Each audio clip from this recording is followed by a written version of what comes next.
I stood at the altar staring at an empty front row seat reserved for my mother. Unaware my brother was posting selfies with her from a so-called emergency across town. 3 months later, at Christmas dinner, I slid an envelope across the table. My mother smiled until she read the words, "Final notice." My brother reached for it like a live wire, recognizing the invoice number, right before Grandma asked why his wedding date was on my bill. My name is Harper Watson, and I'm 34 years old. I live in Madison, Wisconsin, where the winters are long enough to freeze the sentimentality right out of your bones, and I work as a contract compliance auditor for one of the largest healthcare systems in the Midwest. My job is not particularly glamorous, but it suits the way my brain is wired. I do not deal in gray areas. I do not deal in he said, she said. I deal in documentation. I look for variances in the ledger. I look for the places where the story people tell does not match the paper trail they leave behind. When a surgeon claims they were in 2 operating rooms at the same time, I am the one who pulls the logs and proves that physics does not work that way. I am the one who finds the uncomfortable truth buried under layers of corporate politeness. And tonight, I was treating my family dinner exactly like a field audit. It was Christmas Eve in Savannah, Georgia. The air outside was heavy and humid, a stark contrast to the biting cold I had left behind in Wisconsin. But inside my mother's house, the temperature felt artificially regulated, chilled by something that had nothing to do with the thermostat. The house was decorated to an inch of its life. My mother, Denise, had wrapped the banister in fresh garland that smelled of pine and expensive floral preservation spray. The Christmas tree in the corner was a towering masterpiece of gold and cream ornaments, shimmering under the soft glow of 1,000 tiny white lights. It was the kind of scene that belonged on the front of a greeting card, projecting an image of warmth, unity, and generational wealth. But I knew better. I sat at the dining table, watching the candlelight flicker against the crystal wine glasses, and I felt absolutely nothing but a cold, hard resolve. My husband, Ethan, sat next to me. His hand was resting on my knee under the table, a silent signal of support, or perhaps a plea for restraint. He knew what was in my bag. He knew why we had flown halfway across the country when every instinct in my body screamed to stay home. We were playing a part. Everyone at this table was playing a part. My mother was at the head of the table, radiating a frantic sort of hospitality. She was passing the platter of honey-glazed ham.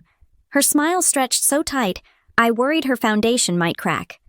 "Harper, honey, you have barely touched your food," she said, her voice dripping with that thick, sugary Southern accent that she dialed up whenever she felt threatened. "You look so thin. Does Ethan not feed you up there in the frozen north?" "I am fine, Mom," I said, my voice steady, "just not very hungry." Across from me sat my brother, Nolan, the golden boy. He was wearing a cashmere sweater that probably cost more than my first car, and he was currently scrolling through his phone under the table, thinking he was being subtle. He wasn't. Nolan had never had to be subtle because he had never had to face a consequence in his entire life.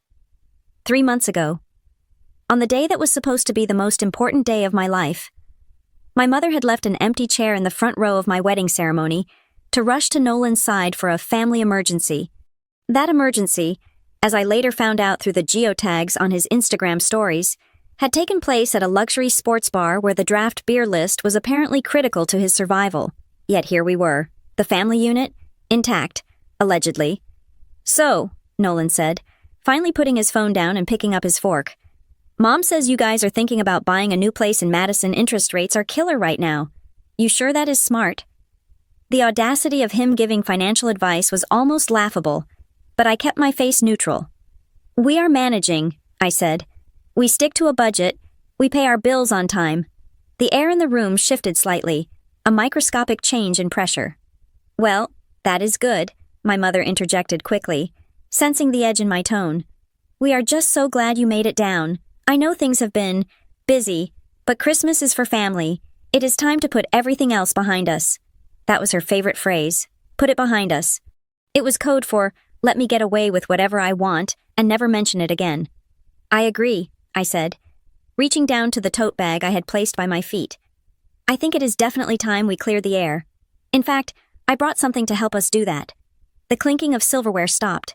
Ethan's hand tightened on my knee, but I didn't look at him. I kept my eyes fixed on my mother. I pulled out a thick, legal-sized envelope. It wasn't wrapped in festive paper. It was stark white, with a clear plastic window on the front. I placed it on the table, right next to the crystal gravy boat. The sound of the paper sliding against the polished mahogany was the loudest noise in the room. "What is this?" Denise asked, her smile faltering for a fraction of a second before she tried to recover. "A gift card. You know I prefer meaningful gifts, Harper, but it is not a gift card," I said. I slid the envelope across the table until it rested directly in front of her. The return address in the top left corner was bold in black Magnolia Cove Estate, accounts receivable, and just below that, stamped in aggressive red ink, "Final notice venue. Balance due." My mother's eyes flicked down to the envelope. I watched her pupils contract. She recognized the logo. Of course she did. She had spent hours on the phone with them, allegedly coordinating the payment that was supposed to be her contribution to my wedding. "Harper," she said, her voice dropping an octave, losing its sugary coating. "Now is not the time for business. We are eating dinner." "Actually, I think now is the perfect time," I replied, leaning forward slightly. My heart was hammering against my ribs. Not from fear, but from the adrenaline of the hunt. This was the moment the audit began. "You see, I received this in the mail 3 days ago. It is a collections warning." Nolan, who had been reaching for a roll, froze, his eyes locked onto the logo on the envelope. His face, usually flushed with the confidence of mediocrity, drained of color. "Collections." Denise let out a breathless, nervous laugh. She waved her hand dismissively, but she didn't touch the envelope. "Oh, honey, that must be a clerical error. You know how these automated systems are. I told you, I handled everything. I took care of the venue. That was my gift to you and Ethan." "That is what you said," I agreed. "You said you wired the funds. You said it was paid in full 6 weeks before the wedding. You even told me not to worry about the final invoice because you had it sent directly to your email so I wouldn't stress." "And I did," she insisted, looking around the table as if seeking a witness to her own delusion. "I paid it. This is just a mistake. Put it away. Harper, we will call them on Tuesday when they open. Do not ruin Christmas with administrative nonsense." "It is not administrative nonsense. Mom, it is $25,000. The number hung in the air like smoke. "I am not going to wait until Tuesday," I continued, my voice hard. "Because when I called them to ask why I was being threatened with legal action, they told me something very interesting. They told me the balance was never paid. They told me that the funds were transferred." Nolan made a sudden movement. He reached out, his hand darting across the table toward the envelope. "Let me see that," he snapped. "It is probably just a scam. You know how much phishing mail people get these days." His fingers were inches from the paper when I slammed my hand down on top of it. "Do not touch it, Nolan," I said. My voice was low, dangerous. He flinched, pulling his hand back as if he had touched a hot stove. He looked at me, then at Mom, panic dancing in his eyes. "Mom," Nolan said, his voice cracking. "Mom, tell her to put it away."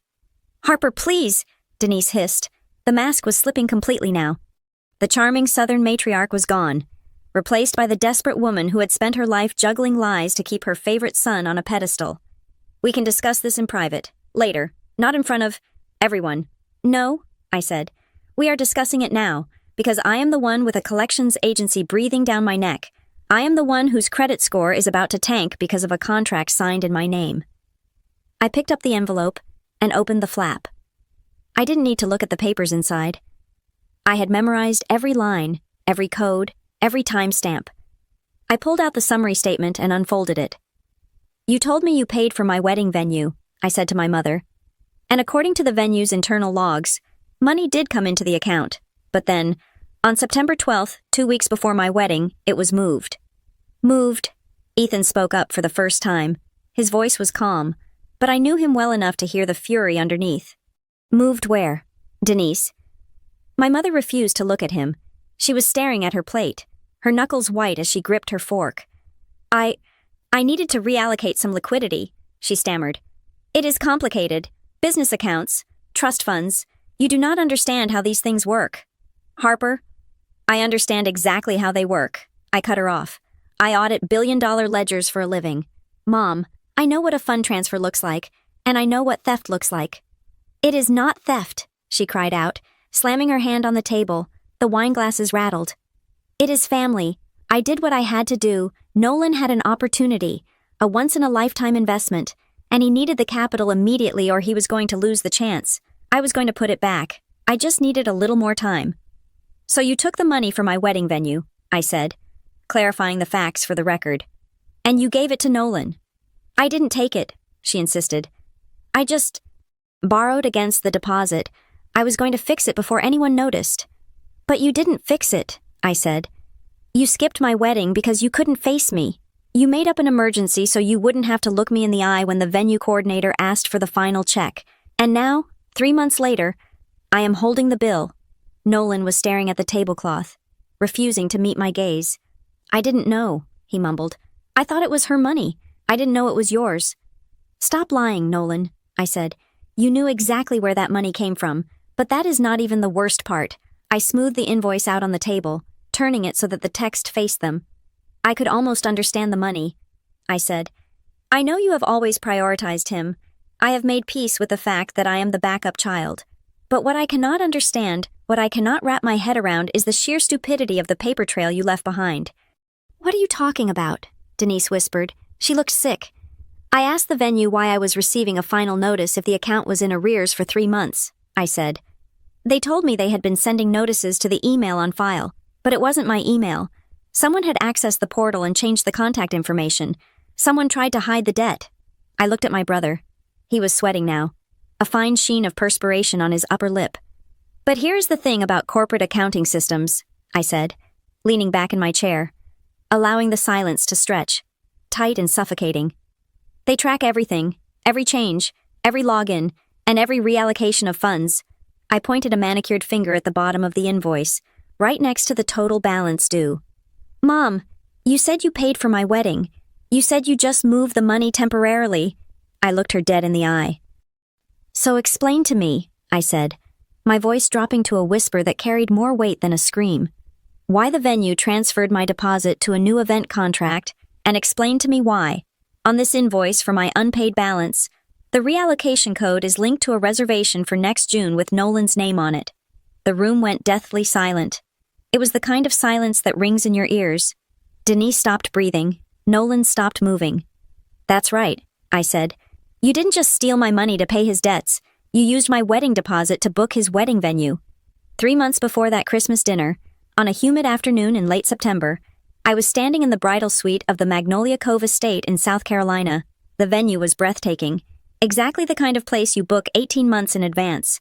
It sat right on the water, framed by ancient oak trees draped in Spanish moss that swayed in the breeze like tattered gray lace. The air smelled of salt water and jasmine. Everything was perfect. Everything was running exactly according to the schedule I had color-coded in my binder. The florist had arrived at 10 in the morning. The photographer was capturing the detail shots of the rings. My bridesmaids were laughing, drinking mimosas, and steaming their dresses. The only thing missing was the mother of the bride. I kept checking my phone. It sat on the vanity table amidst a clutter of hairspray cans and bobby pins, its screen dark and silent. My mother had told me she was driving up from Savannah that morning. It was only a 2-hour drive. She should have been there by noon to help me into my dress. At 1 in the afternoon. I sent a text. Are you close? We start photos in an hour. No reply. At 1:30, I called. It went straight to voicemail. My maid of honor, Sarah, tried to distract me.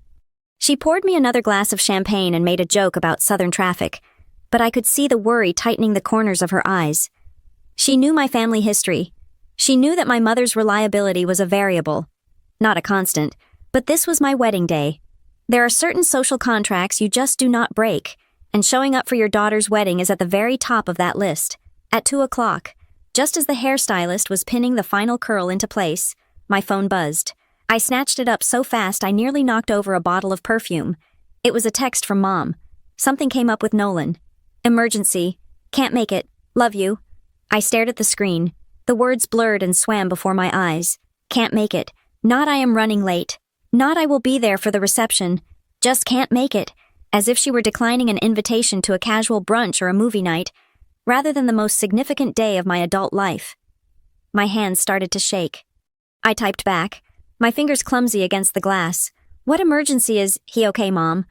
The ceremony starts in 2 hours. Nothing. The 3 little dots that indicate typing never appeared. 10 minutes later, my phone buzzed again. This time it was a FaceTime request from Nolan. I accepted the call, desperate for information. I expected to see the fluorescent lights of an emergency room, or perhaps the chaotic background of a roadside accident scene. I expected to see blood, or bandages, or at least a look of genuine fear. Instead, I saw my brother's face filling the screen. He looked flushed, yes, but not from trauma. He looked sweaty. The sun was beating down on him, bright and harsh. "Hey, Harper," he said. The connection was spotty, the video pixelating every few seconds. "Look, I am really sorry. Things are crazy right now." "Where are you?" I asked. My voice sounded thin, foreign to my own ears. Mom said it was an emergency. "Are you hurt?" No. "I am fine," he said quickly, glancing off camera to his right. "It is just a situation, a personal thing. Mom is helping me handle it. You know how she is." I looked past him, analyzing the background data. I saw asphalt. I saw the bumper of a large black truck, and in the distance, blurry but unmistakable, I saw a green awning that looked like the patio of a bar or a restaurant. There were no sirens. There were no doctors. There was just the ambient noise of traffic and wind. "Nolan," I said, "today is my wedding." He rubbed the back of his neck, a gesture he had used since he was 10 years old whenever he was caught doing something he shouldn't. "I know, Harp, I know. It sucks. But you understand. Right, family first. We will make it up to you. Family first," I repeated. "I gotta go," he said. "Mom is calling me. Have a good one.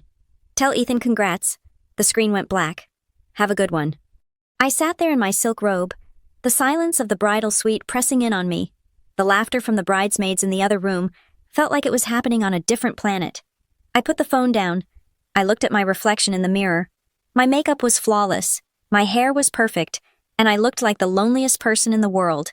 I didn't cry. Crying would ruin the makeup, and we were on a tight schedule. I simply stood up, walked to the door, and told my bridesmaids it was time to get dressed. I told them my mother and brother had car trouble and couldn't make it. It was a lie, but it was a cleaner, more digestible lie than the truth. The truth was too jagged to swallow. The ceremony began at 4 p.m.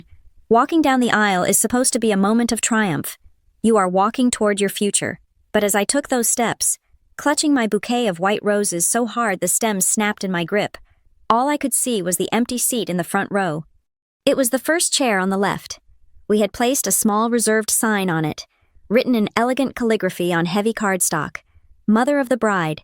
That empty chair felt like a physical object, dense and heavy, possessing its own gravitational pull. It sucked the air out of the space around it. Every time I glanced toward the guests, my eyes were dragged back to it. It was a gap in the smile of the day, a missing tooth. I could feel the guests looking at it. I could feel their confusion radiating toward me like heat waves. They whispered to each other behind their programs. "Where is Denise? Is everything okay?" "That is so sad." I stood at the altar and held Ethan's hands. He looked handsome in his tuxedo, his eyes full of love and concern.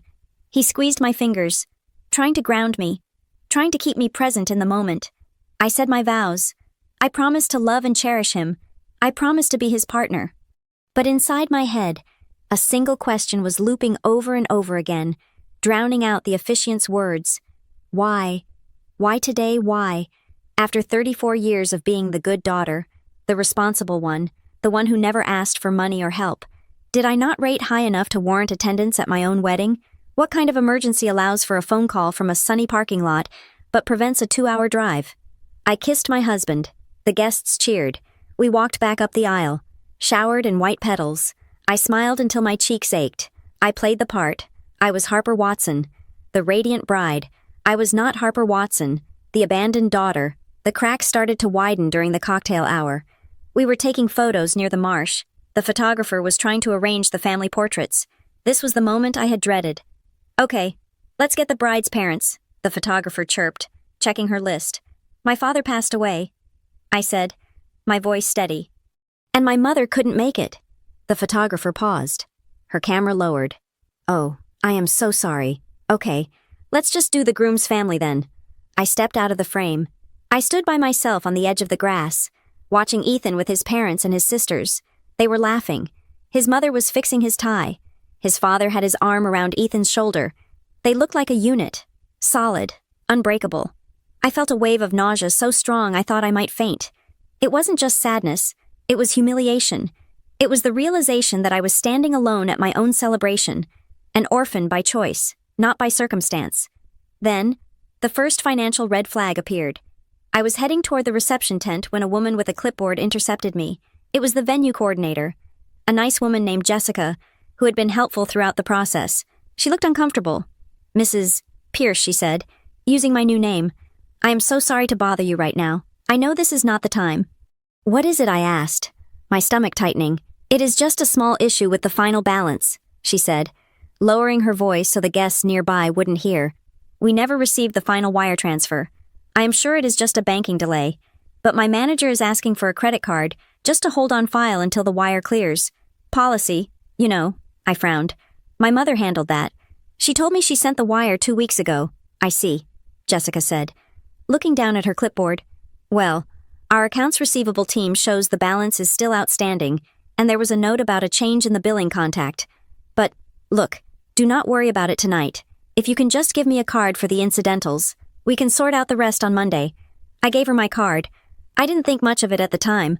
My brain was too full of the emotional wreckage to process the logistics. I assumed Mom had simply forgotten, or the bank had made an error. It never occurred to me, not even for a second, that the money wasn't there. The reception was a blur of speeches and dancing. I drank more champagne than I usually would. I danced with my college friends. I ate the cake. But every time I looked at the head table, I saw the empty space next to me. Ethan was amazing. He never left my side. He fielded questions from nosy relatives. He made sure my glass was full. Later in the evening, we sat for a moment at our sweetheart table, watching the party. "You okay?" he asked, leaning in close so I could hear him over the band. "I am fine," I lied. He took my hand and kissed the palm. "You do not have to be fine. Harper, what they did today, it is unforgivable." I looked at him, and the tears I had been holding back finally threatened to spill over. I just do not understand what was more important than this. Nolan looked fine. Ethan, he was standing in a parking lot. "I know," Ethan said grimly. "I saw the screenshot you took. It looked like the tailgating lot at the stadium." I felt a cold chill. The stadium. "There was a game today," Ethan said. "State versus Tech. It is a big one." I stared at him. The idea was so monstrous I couldn't fully accept it. "You think she missed my wedding to go to a football game with him, I think?" Ethan said carefully. "That with your family, nothing is off the table." That realization hit me harder than the empty chair. It wasn't just that they weren't there, it was that they might be somewhere trivial, somewhere fun. While I was standing here, feeling like a piece of my heart had been carved out, they were potentially eating nachos and cheering for a touchdown. The reception ended at 11. We did the sparkler exit. We got into the vintage car we had rented. We drove to the cottage on the property where we were staying for the night. Ethan went into the bathroom to shower. I stayed in the main room. I stood in front of the full-length mirror, still wearing my wedding dress. The hem was stained with grass and dirt. The lace was starting to itch. I looked at the woman in the mirror. I looked like a bride, but I felt like a fool. I picked up my phone one last time. It was past midnight. The day was over. My wedding day was gone, and it would never come back. There was one new message from my mother. "Hope it was beautiful. So sorry we missed it. Nolan is okay now. Talk later. Talk later." 2 words that dismissed my pain, dismissed my anger, and dismissed the monumental nature of her absence. There was no explanation, no groveling apology, just a casual sign-off, as if she had missed a weekly phone call instead of the most expensive and emotional day of my life. I didn't reply. I couldn't. I sat down on the edge of the bed, the layers of tulle crinkling around me. The silence in the room was absolute. Outside, the crickets were singing in the dark, indifferent to my grief.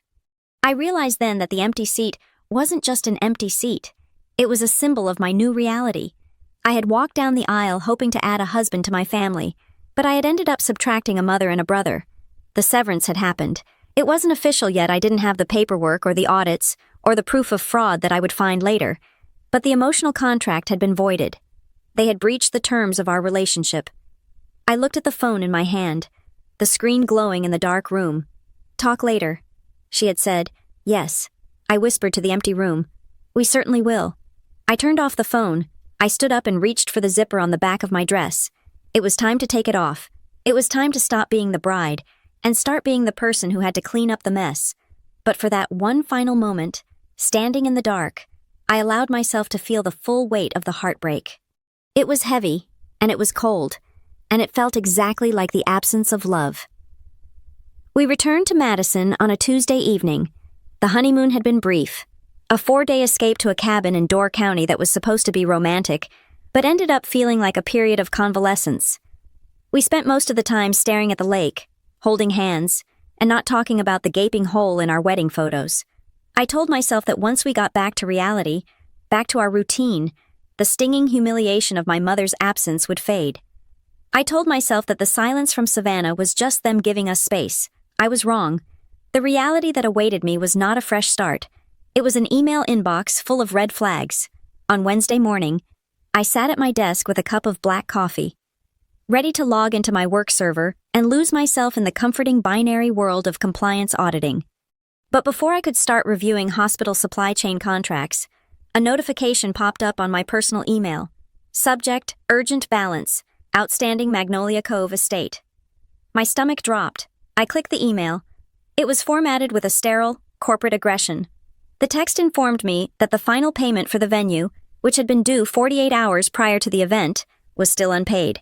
It listed a balance of $24,500, plus a late fee of 5% that had accrued over the last week. I stared at the number. $24,500. This had to be a mistake, a glitch, a crossed wire in the banking system. My mother had specifically told me, months ago, that she was handling the venue. It was not a casual offer. It was a formal discussion we had over dinner when we first booked the place. She had looked me in the eye and said that Dad had left a specific educational trust that she had converted into a general family fund, and this was my portion. She said she wanted to pay the venue directly to save me the hassle of transferring large sums.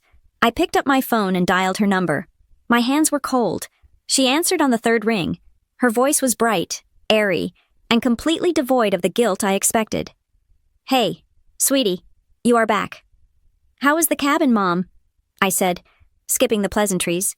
"I just got a terrifying email from Magnolia Cove. They are saying the final balance is overdue. They are charging me late fees." There was a pause on the line, a beat of silence that felt calculated.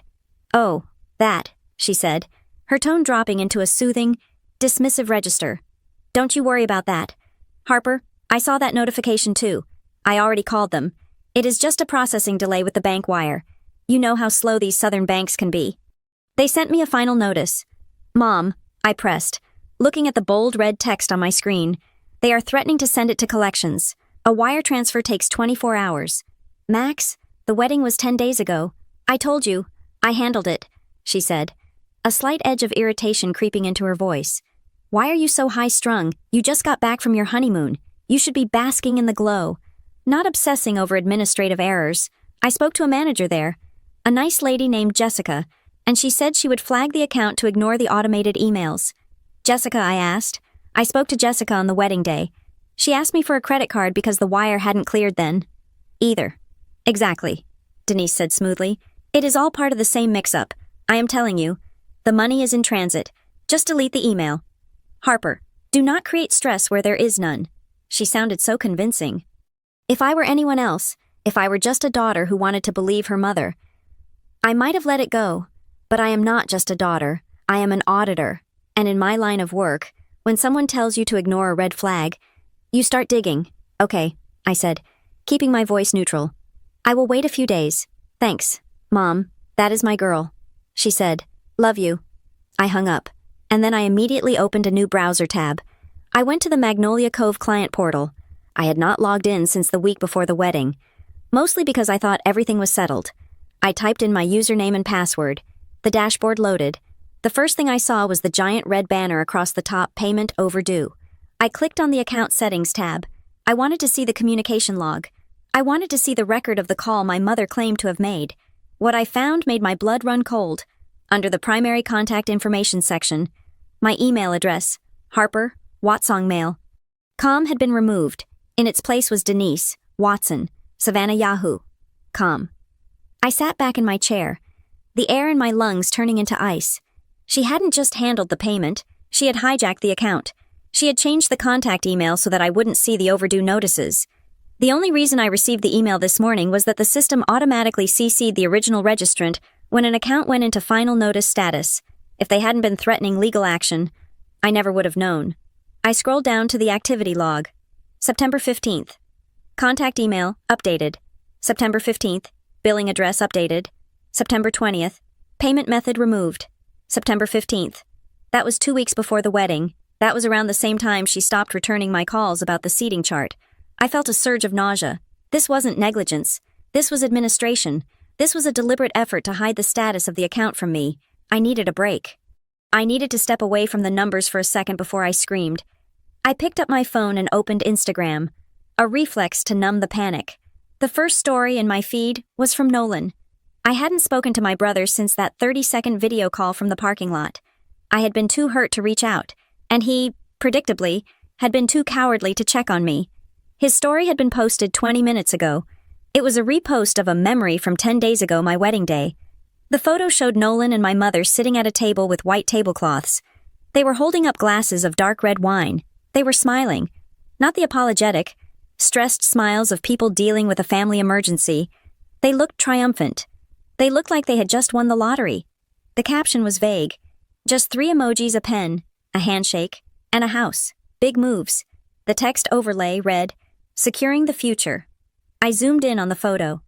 I analyzed it the way I analyzed evidence photos for insurance claims. In the background, out of focus, was a waiter walking by with a tray. The logo on his apron was blurry, but I could make out the shape.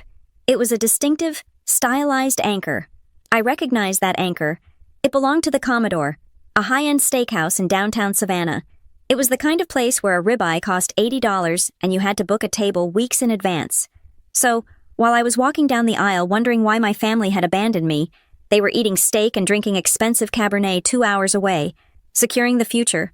What future? Nolan didn't have a job. He had projects. He had ideas. He had a series of failed startups that my parents always seemed to bail out. My phone rang in my hand, startling me.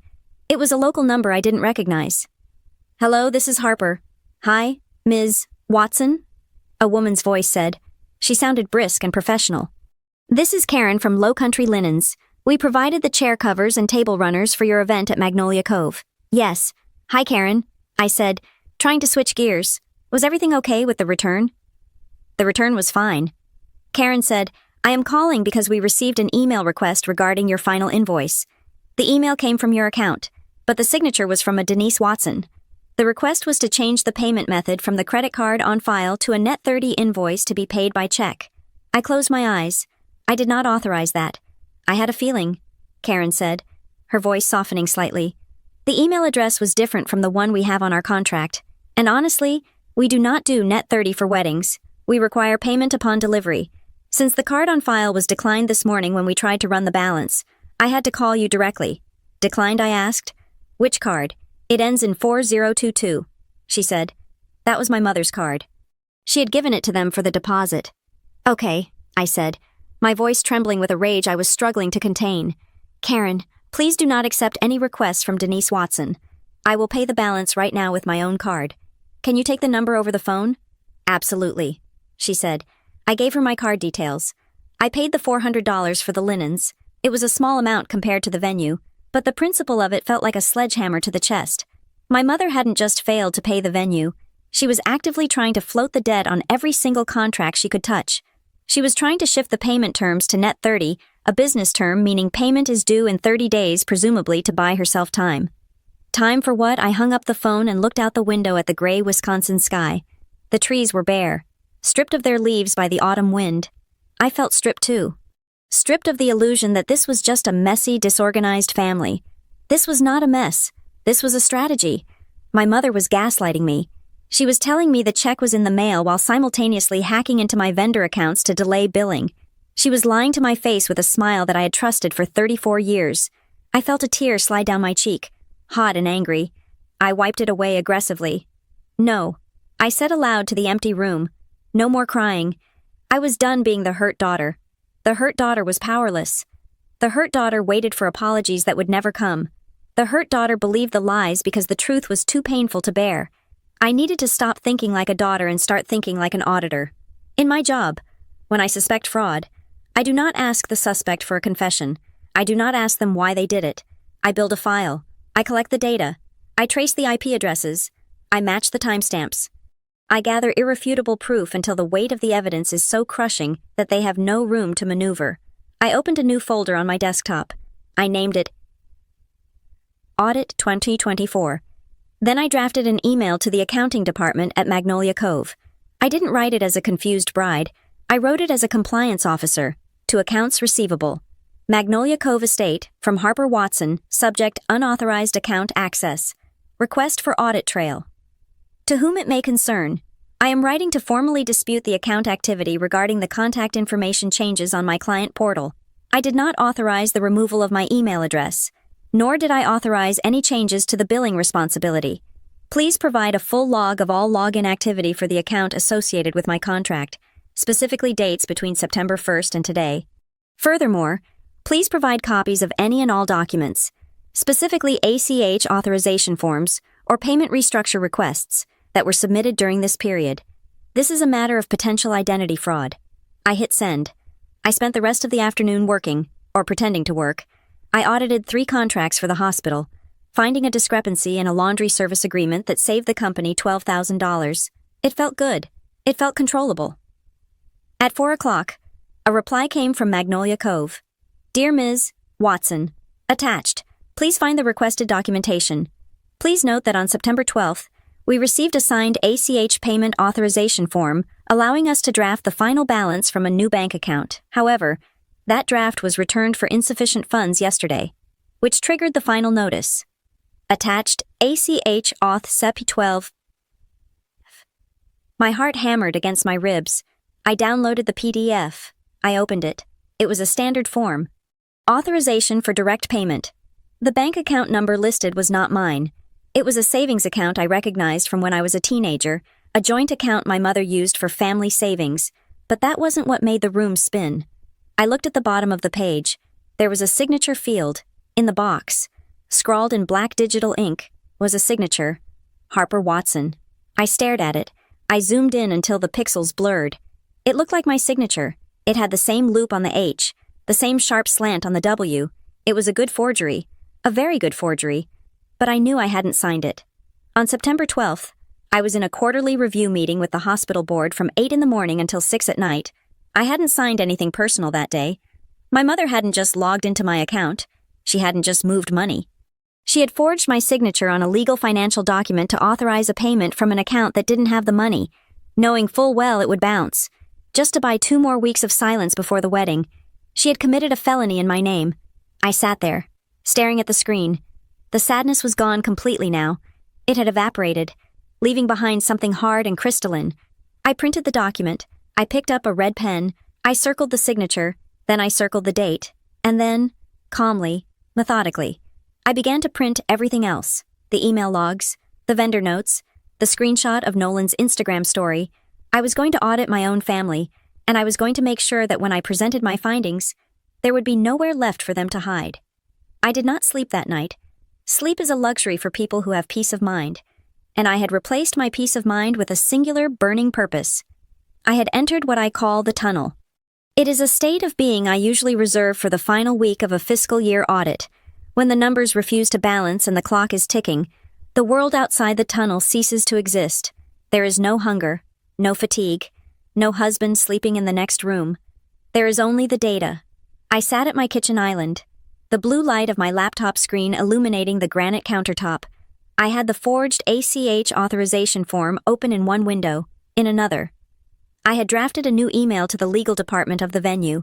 I knew that speaking to a front desk coordinator or even a sales manager was no longer sufficient. I needed the back-end data. I needed the digital footprints that people always forget they are leaving behind. My request was specific. I did not ask for explanations. I asked for raw logs. I cited the Data Privacy Act and the fraud clauses within their own terms of service. I demanded a complete history of access for my account, specifically requesting IP addresses, session durations, and a record of every modification made to the file since its inception, to their credit, or perhaps out of fear of the liability I had subtly threatened. The venue responded just as the sun was beginning to bleach the sky gray. The email came from a generic address belonging to Tidemark Hospitality Group. I paused when I saw the name, Tidemark Hospitality Group. I had seen that name before, but I had never paid it much attention. It was the parent company that owned Magnolia Cove. I did a quick search on a separate tab. Tidemark was a massive conglomerate, They owned wedding venues, boutique hotels, and golf courses across the South, including several high-end properties in Savannah. This detail seemed irrelevant at first, a piece of corporate trivia, but my auditor's brain filed it away. In large systems, money is fluid. It moves through internal channels that are often invisible to the customer. I opened the attachment they had sent. It was a CSV file, a dense spreadsheet of dates, times, and alphanumeric strings. To the untrained eye, it was gibberish. To me, it was a map. I poured my third cup of coffee and began to filter the columns. First, I isolated the IP addresses. An IP address is like a digital fingerprint. It tells you exactly where a device is located in the physical world. I saw my own IP address from Madison, appearing consistently throughout the first 6 months of the planning process. Then, starting in late August, a new IP address appeared. I copied the string of numbers and pasted it into a geolocation tool. The pin dropped on a map of Savannah, Georgia. I zoomed in. The location was not a public Wi-Fi spot. It was not a coffee shop. It was a residential provider in the Ardsley Park neighborhood. It was my mother's house. I looked at the timestamps associated with this IP address. One entry stood out immediately. It was dated September 28th, 2 days before the wedding. The timestamp was 2 in the afternoon. I froze. I remembered that day clearly. I had called my mother in a panic because one of the bridesmaids had a dress crisis. I remembered exactly what Denise had said to me on the phone. She had whispered, claiming she was in the waiting room of an urgent care clinic because Nolan had suffered a severe migraine. She said she couldn't talk because it was a quiet zone, but the log told a different story. At exactly that moment, someone at her house was logged into my venue portal for 45 minutes. You do not log into a wedding venue portal from a hospital waiting room to check a balance. You do it from a desktop computer when you are comfortable and have work to do. She had lied about where she was. That was expected. But what she was doing during that login session was what mattered. I filtered the activity column. User action profile update. User action notification preferences. Changed. User action document upload. I traced the timeline back further. I was looking for the moment the control shifted. I found an email in my personal archive from 8 months ago. It was a thread where Denise and I were discussing the deposit. Let me handle the vendor portal. Harper, she had written. Since Tidemark owns the Commodore Club where your father and I were members, I get priority status if the account is linked to my profile. We can get upgrades on the bar package. Just give me the login, and I will link it to my rewards account. I read the email 3 times. A trap. It had been a trap laid months in advance, baited with the promise of an upgraded bar package. She hadn't wanted access to help me. She wanted access to control the asset. She needed the account to be permeable. She needed to be able to move things around without me seeing the friction. I went back to the spreadsheet. I was looking for the money. According to the invoice I had received, the balance was unpaid. But according to my mother's frantic defense at the Christmas dinner, she had moved it. I found the transaction line item on the date of the wedding, October 1st, internal ledger transfer credit reallocation. The amount was $12,000. This was the deposit money. The cash I had sent her months ago, which she had supposedly paid to the venue. The log showed that the money had been sitting in my account as a credit, and then, on the morning of my wedding, it was moved. It wasn't refunded to a credit card. It wasn't wired back to a bank. It was reallocated. Reallocated to where the spreadsheet just listed a destination code, EVTSAV 240614NW. I stared at the code. EVT likely stood for event. SAV was Savannah, and NW, Nolan Watson. The code was an event ID. The money hadn't left the Tidemark system. It had simply been slid from one column to another, from one property to another. I went back to the venue portal. I was technically still logged in as the primary account holder, even though she had changed the email. I navigated to the Documents tab, a section I rarely checked because it usually just contained the initial contract and liability waivers. There was a new file there, uploaded on October 1st. It was labeled Transfer Recs, signed, PDF.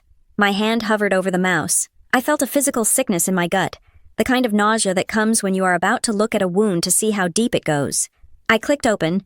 It was a form titled Tidemark Hospitality Group Event Deposit Transfer Request. The form was simple. It allowed a client to move a deposit from one Tidemark property to another, provided the account holder authorized it. The From section listed my wedding Harper Watson, Ethan Pierce, Magnolia Cove. The To section listed a different venue. The Azalea Room.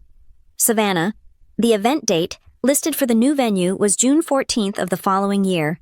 And there, in the field, for event name, typed in clear, undeniable block letters, Nolan Watson, Kara Miller, wedding. I sat back, the breath leaving my lungs in a sharp hiss. It wasn't just theft. It was cannibalism. My mother had taken the money I had saved.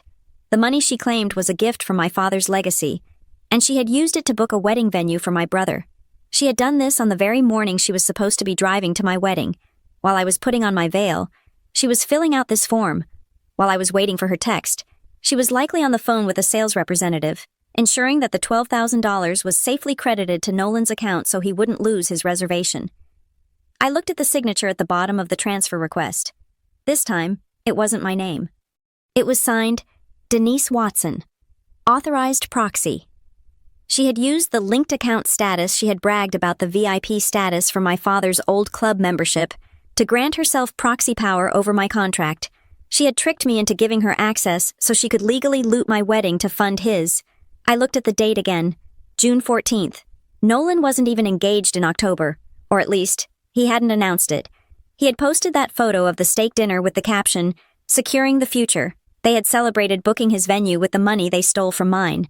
On the night of my wedding, the cruelty was so precise it felt almost architectural. It was a masterpiece of narcissism. I printed the document. The printer hummed in the quiet house, a rhythmic mechanical sound that grounded me. I printed the transfer request. I printed the audit logs. I printed the email where she asked for access. I printed the geolocation map showing her at home. I fetched a fresh binder from my home office supply shelf. It was a stark black binder, 3 inches thick. I punched holes in the documents. I organized them chronologically.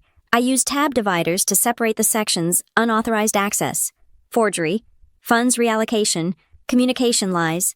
I was building a case file. I realized then that I could not ask them about this.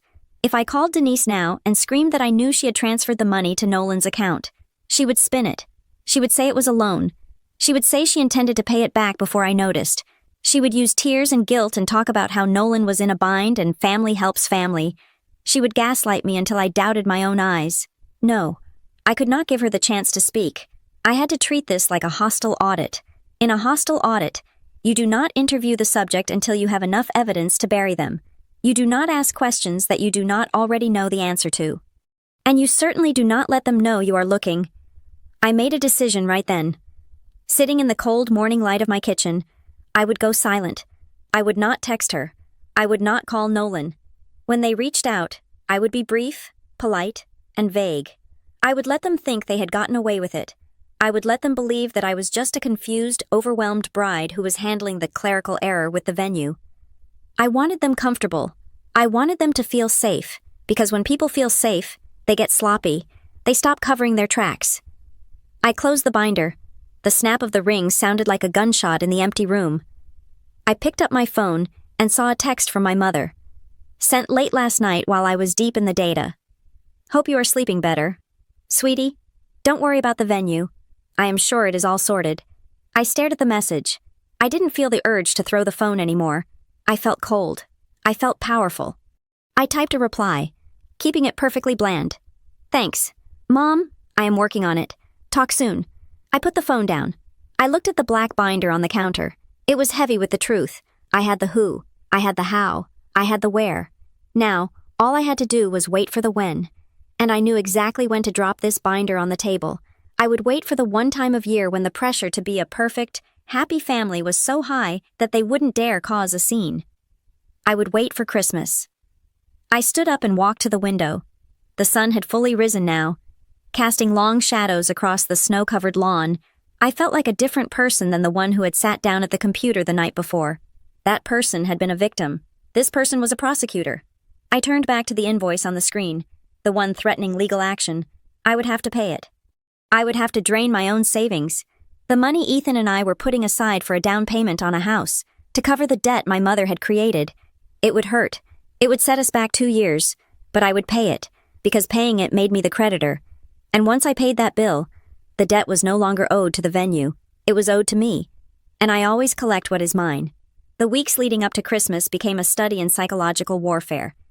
I had the documents in my black binder, the IP logs, the forged signature, the transfer request, but documents are cold. Hard things. People, specifically my family, are soft, slippery, and incredibly adept at changing the shape of reality to suit their needs. I needed to test the waters. I needed to see how they would react when pressed, not with accusation, but with simple, undeniable logic. I wanted to see the mechanism of the lie in action. I waited until a Thursday evening to make the call. It was late enough that I knew my mother would be 2 glasses of Chardonnay deep into her nightly routine, relaxed and likely scrolling through Facebook on her iPad, when she answered. Her voice was warm, wrapped in that performative maternal affection she wore like a scarf. "Harper, I was just looking at ornaments online. I found these beautiful hand-blown glass angels. I was thinking of getting one for you and Ethan for the tree this year." "That sounds nice, Mom," I said, keeping my voice even. I was sitting at my dining table. The binder closed in front of me. I didn't open it. I didn't need to. "Listen, I was on the phone with the venue again today, just trying to clear up this billing confusion." "Oh, for heaven's sake," she sighed, the warmth instantly evaporating. "Are you still harping on that I told you?" "Harper, it is handled. You are going to give yourself an ulcer." "I know you said it is handled," I said. But the venue manager mentioned something odd. She said the contact email on the portal was changed back in September. It was switched to your Yahoo address. Do you know anything about that? There was a pause. It wasn't the pause of someone searching their memory. It was the pause of someone calibrating their defense. "Changed," she said, her tone pitching up in mock surprise. "Why would I change your email? I barely know how to log into that website. Half the time I can't even remember my own Netflix password."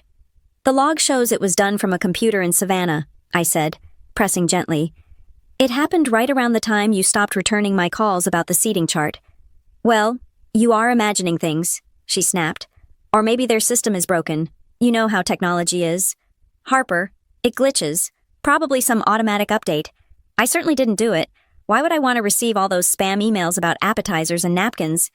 "To hide the overdue notices," I said. It wasn't a question. "I am not going to listen to this," she said, her voice trembling with manufactured outrage. "I have broken my back trying to help you with this wedding.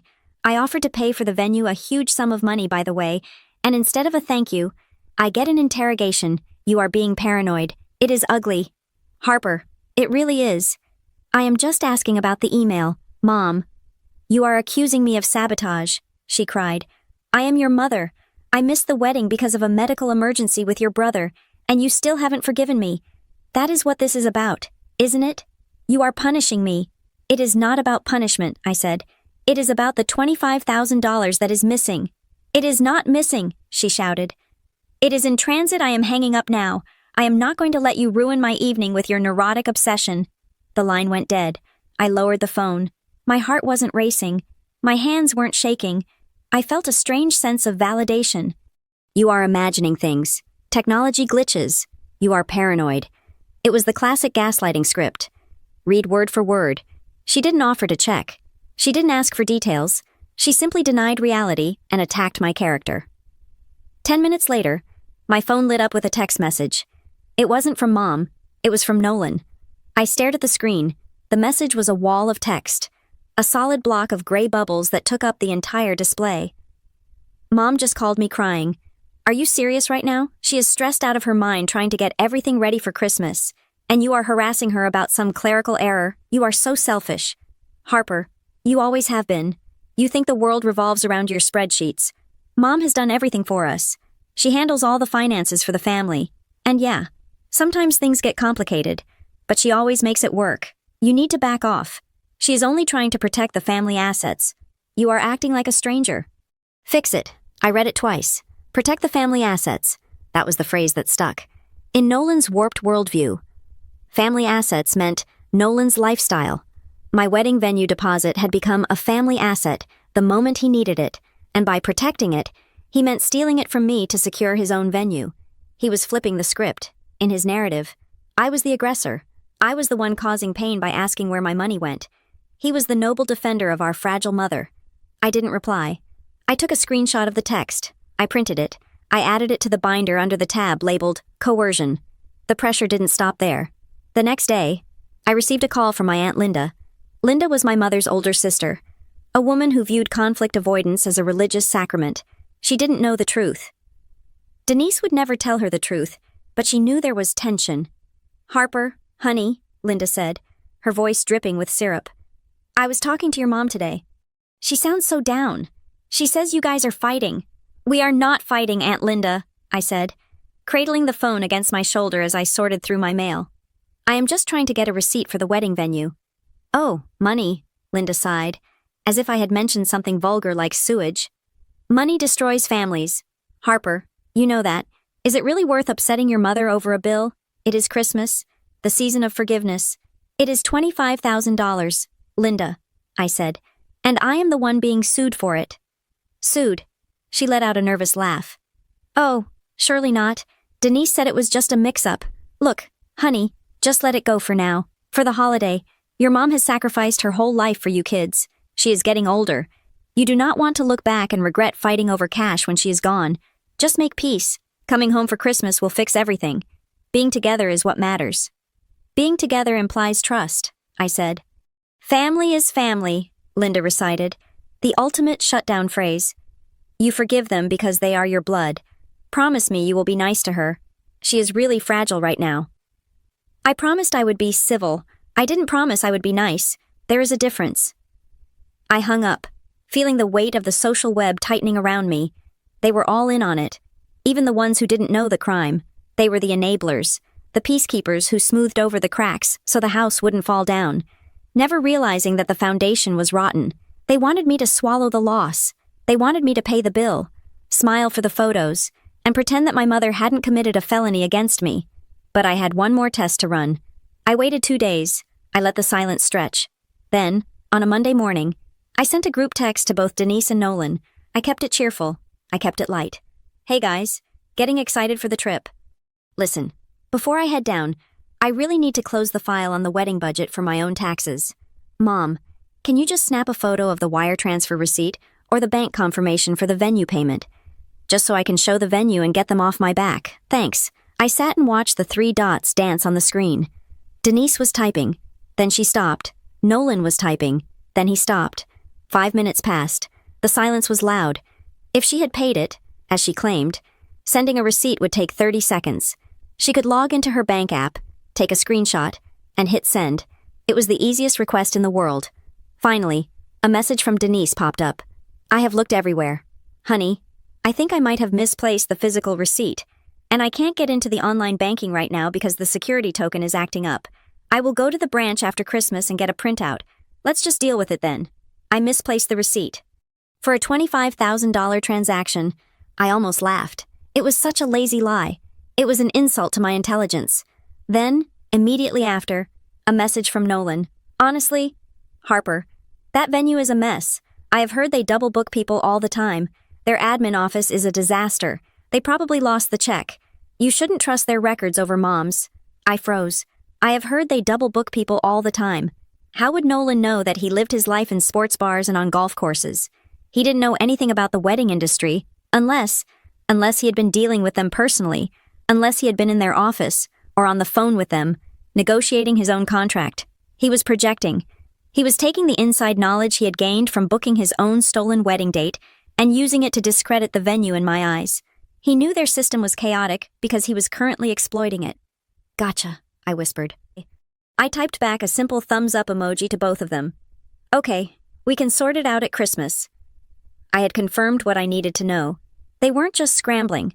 They were coordinating. They were covering a specific act. Denise was the shield, and Nolan was the sword. They were a team, and I was the opponent. That afternoon, I heard the mail carrier drop the post through the slot in my front door. I walked to the hallway and picked up the pile. There was a holiday card from a college friend, a coupon booklet for a pizza place, and at the bottom, a heavy, legal-sized envelope. The return address was not Magnolia Cove. It was Harrison, Ford Gables, attorneys at law. My stomach dropped. I tore it open right there in the hallway, my coat still on. Refinal demand for payment debt owed to Magnolia Cove Estate. Dear Ms. Watson, we represent Tidemark Hospitality Group in the matter of the outstanding balance for the event held on September 30th. Despite repeated attempts by our client to resolve this matter amicably, the balance of $25,750, including accrued interest and penalties, remains unpaid. This letter serves as a formal notice. If payment is not received in full by December 26th, We have been instructed to file a civil suit against you in the Circuit Court of Charleston County. Furthermore, we will report this delinquency to all major credit bureaus. Please govern yourself accordingly." I stared at the paper. The words December 26th seemed to pulse on the page.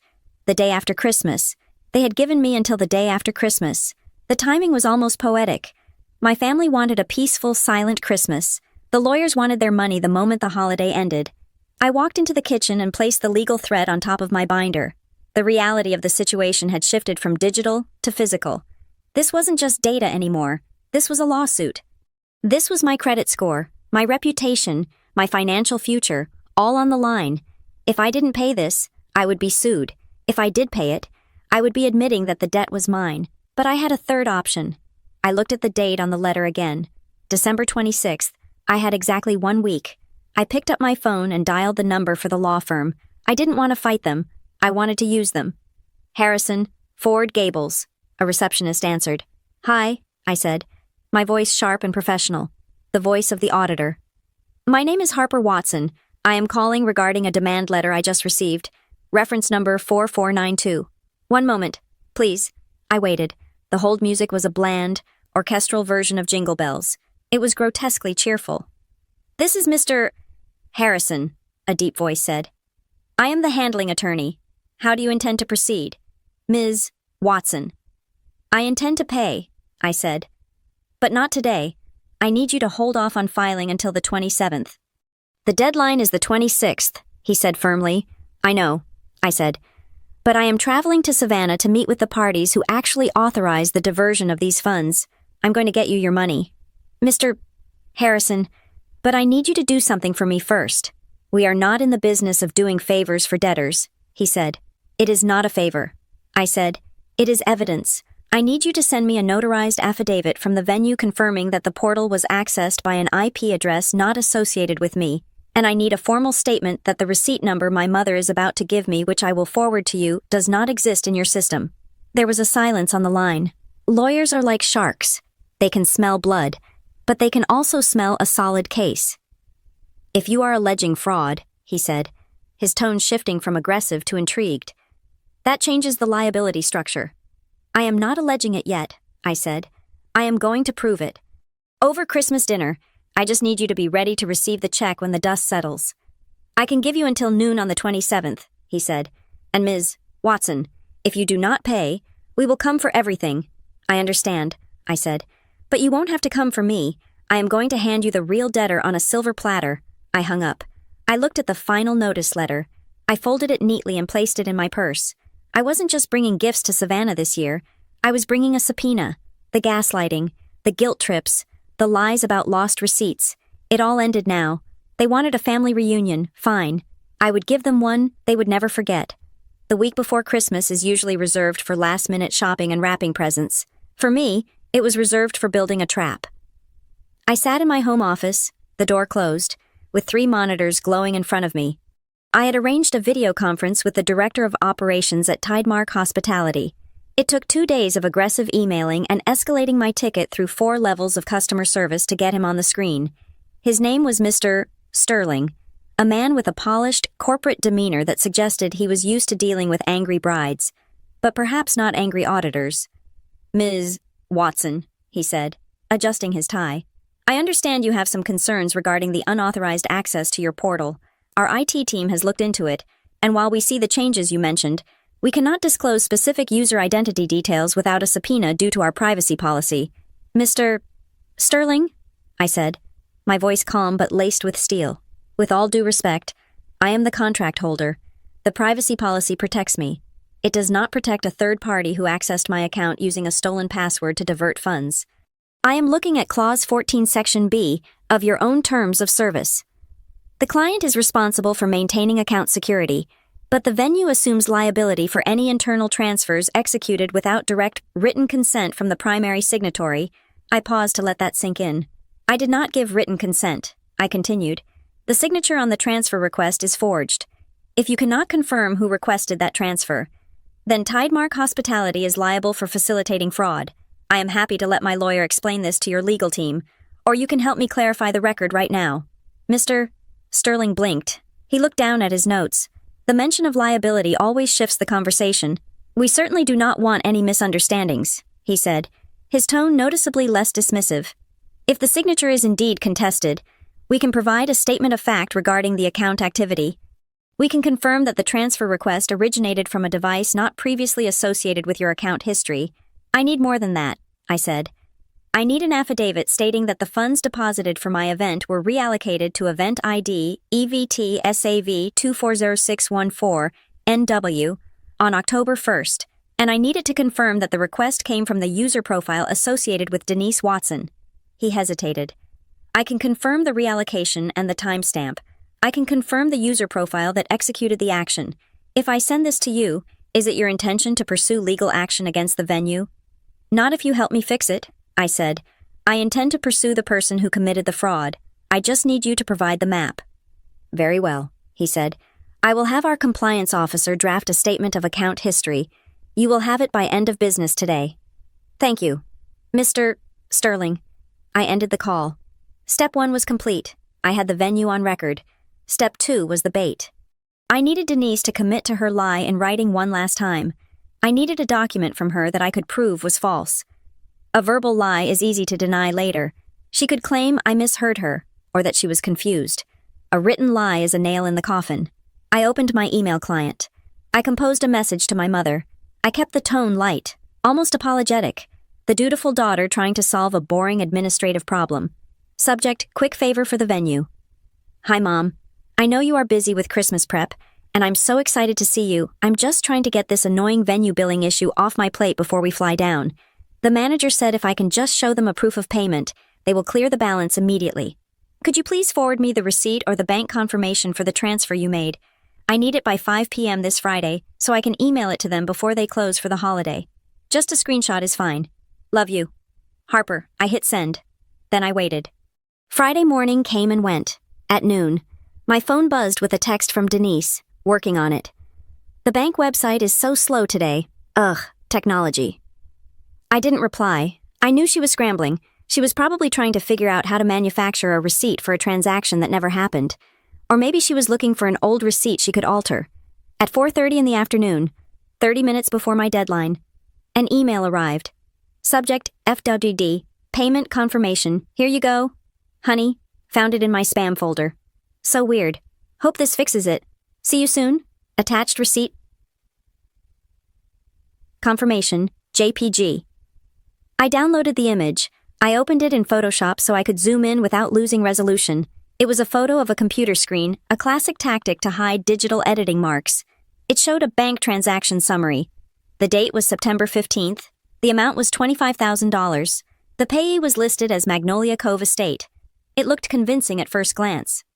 But I am an auditor. I look for the seams. I zoomed in on the font. The numbers 25,000 were in Arial. The rest of the bank text was in Verdana. It was a subtle difference, but to me, it was screaming. I looked at the alignment. The dollar sign was slightly higher than the numbers, just a fraction of a millimeter off. And then, the clincher. The transaction reference number at the bottom, REF 9982XJ7. I cross-referenced it with the standard transaction code format for her bank, which I knew because I used to bank there too. Their codes always started with TRX, not REF. She had doctored this. She had taken a screenshot of a different transaction, probably a payment for her car or her mortgage, and used a basic photo editor to paste new text over it. It was clumsy, it was desperate, and it was illegal. I forwarded the image immediately to Mr. Sterling at the venue. Mr. Sterling, please verify if the attached transaction reference number corresponds to any payment received by your accounts receivable department. 10 minutes later, his reply pinged. Ms.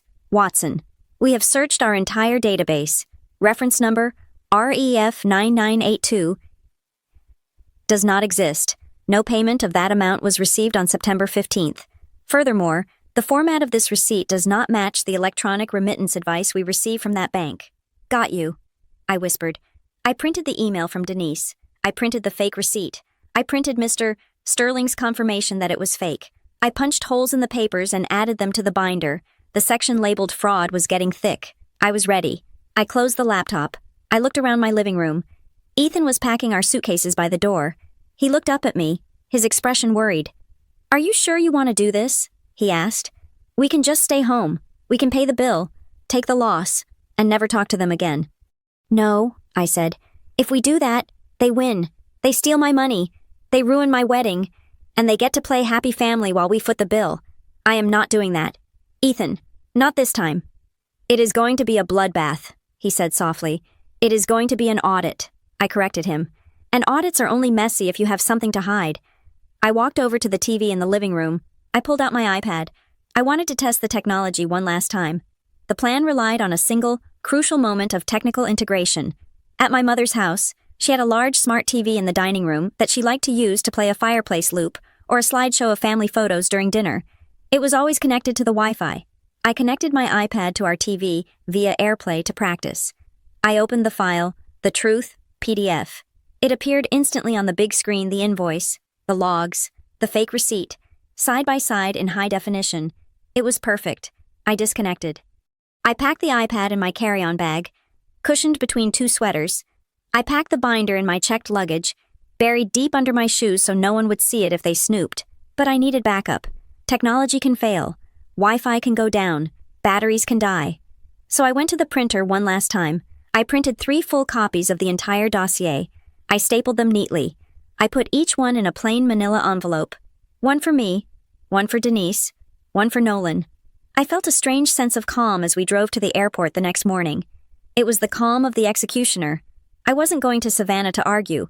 I wasn't going to yell or cry or ask why. I was going to present facts. When we landed in Savannah, the air was mild and humid. We took an Uber to my mother's house in Ardsley Park.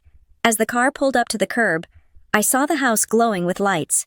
There was a wreath on every window. A giant inflatable Santa stood on the lawn. It looked like the perfect American Christmas. Denise opened the door before we could even knock. She was wearing a red velvet dress and an apron that said, Queen of the Kitchen. Merry Christmas, she shrieked, pulling me into a hug that smelled of expensive perfume and wine. Oh, I missed you so much. Look at you. You look tired. Come in. Come in. I have eggnog ready.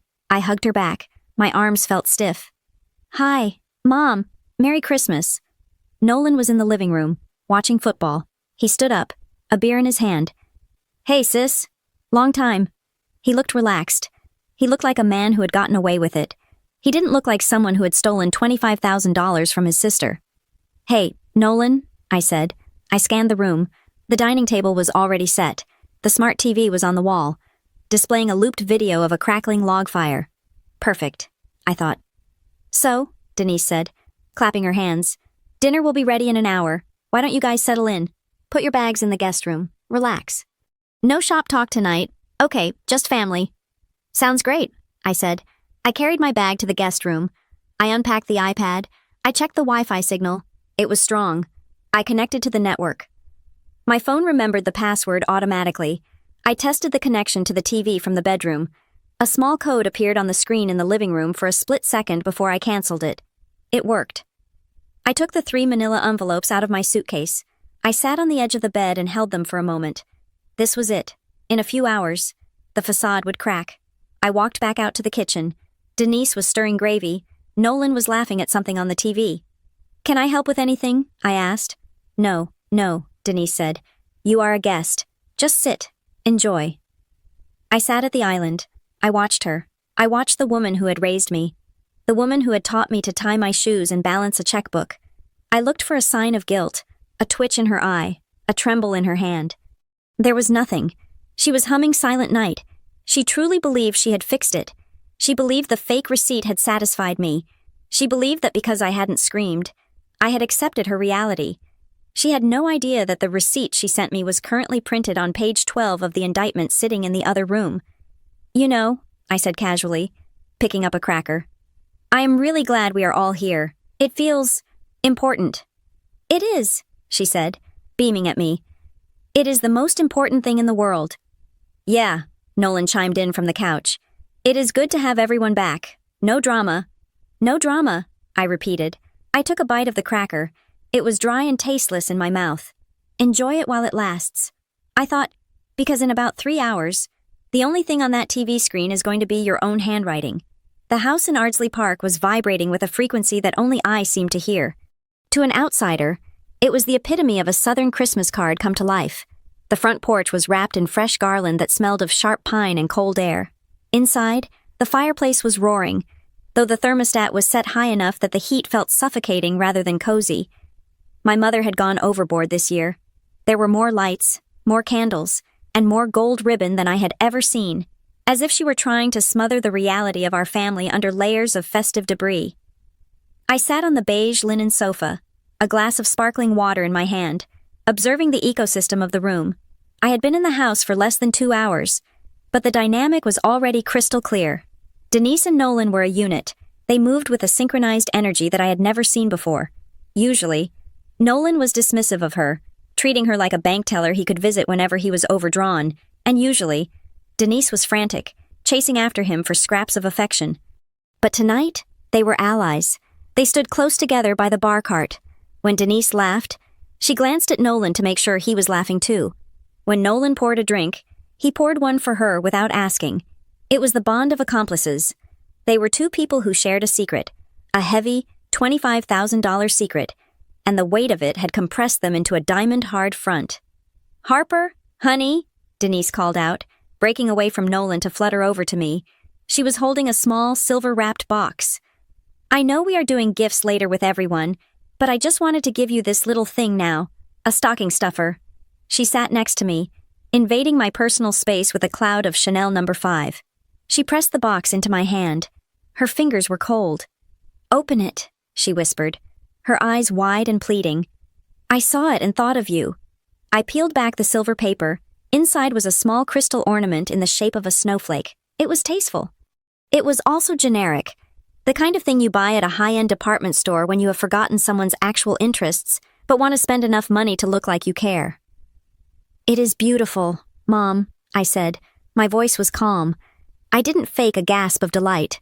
I simply held it up to the light. "I just missed you so much," she said, her voice catching in her throat. She reached out and tucked a strand of hair behind my ear.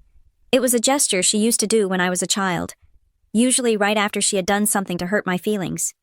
"I hate that we have been distant. I know the wedding mess was stressful, but I'm so glad we put it behind us. I am so glad you understood about the receipt." She was testing the ice. She wanted to see if it would hold. I looked at her. I looked at the lines of tension around her mouth, the way her eyes darted away from mine. She was terrified. "I am glad to be here too," I said. I didn't say I understood. I didn't say it is behind us. I just said I was glad to be here. She took it as a victory. She squeezed my knee and stood up, looking relieved. "Good. That is good. Now, let me go check on the ham."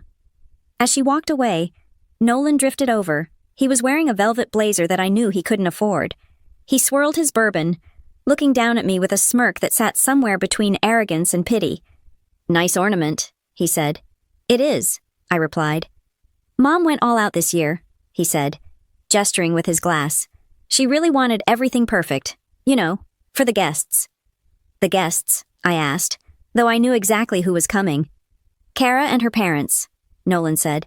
He puffed out his chest slightly. "The Millers. You remember them? Mr. Miller is on the board at the bank. They are big deal people. Harper, we need tonight to go smooth." "I am sure it will be lovely," I said.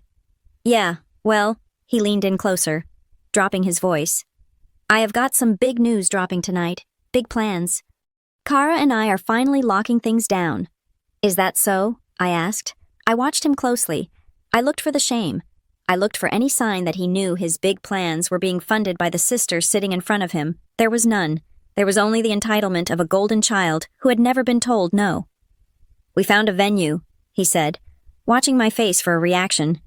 "Top tier, high end, none of that barn wedding stuff." He was trying to bait me. He wanted me to snap. He wanted me to say, my wedding wasn't a barn wedding. It was a coastal estate. He wanted to drag me into a petty argument about taste so he could call me jealous. I didn't bite. I took a sip of my water. "Congratulations," I said. "Planning a wedding is expensive. I hope you have your budget sorted." He blinked. He hadn't expected that. "Oh, the budget is fine," he said quickly, glancing toward the kitchen where Mom was. "We have investors, family support, you know how it is."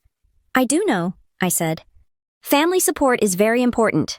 The doorbell rang before he could decipher the tone of my voice. The atmosphere in the room shifted instantly.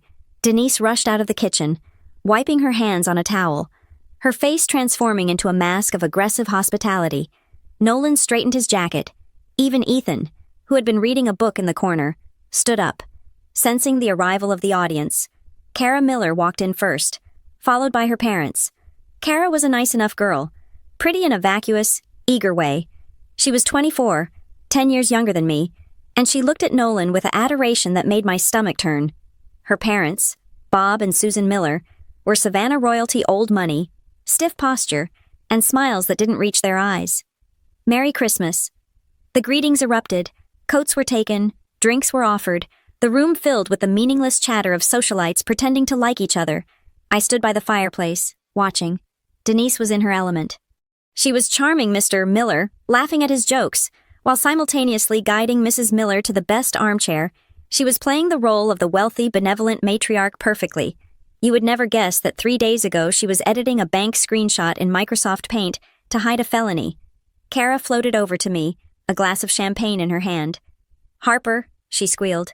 "Oh my God. It is so good to finally meet you properly. Nolan talks about you all the time." "Does he?" I asked, smiling. "I bet he has some interesting stories." "He says you are super smart," Kara said. "Like a business genius. That is so cool. I am terrible with numbers. Daddy says I should just marry rich so I do not have to worry about math." She laughed, a tinkling sound that grated on my nerves. "Math is useful," I said, "especially when you are planning a wedding." Kara's eyes lit up. "Oh, I know, it is so stressful, right? I mean, I know you guys just got married in September." "Congratulations. By the way, I was so bummed we couldn't come. Nolan said it was a small, private thing." I felt a sharp ping in my chest. A small, private thing. That was the narrative they had sold. They hadn't told people they skipped it. They had told people they weren't invited, or that it was an elopement. "It was intimate," I said, choosing my words carefully. "But we missed having family there." "Well, ours is going to be huge," Kara said, leaning in conspiratorially. "Daddy is inviting like 300 people. It is insane. But the venue we got is perfect. We were so lucky to get the date." Across the room, I saw Denise stiffen.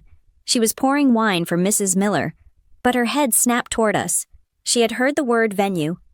"Oh," I said, keeping my eyes on Kara but my attention on my mother. "Where is it?" "It is this gorgeous place downtown," Kara said. "The Azalea Room. It is part of that big group, Tidemark Hospitality. You know them. Right, Nolan said you used one of their properties too." The air in the room seemed to freeze. Denise abandoned the wine bottle. She practically lunged across the rug. "Kara, honey," Denise interrupted, her voice shrill. "Come try these crab cakes before they get cold. You know how Nolan loves crab cakes?" Kara looked confused by the sudden interruption. "Oh, sure, Mrs. Watson, but I was just telling Harper about the loyalty perk." She turned back to me, ignoring Denise's desperate hand waving. "It is so cool," Kara continued. "Since you guys had your wedding with Tidemark, Nolan was able to transfer the loyalty status to our contract. They even waived the deposit fee because they said the funds were already in the system from the family account. Isn't that amazing?" I stopped breathing for a second. It wasn't just a transfer. They had spun it to Kara as a perk. They had told her that my wedding money was a family account credit that I had graciously allowed them to use. They hadn't just stolen the money. They had stolen the credit for the generosity. I looked at Denise. She was pale. She was staring at me with eyes that were screaming, "Stop.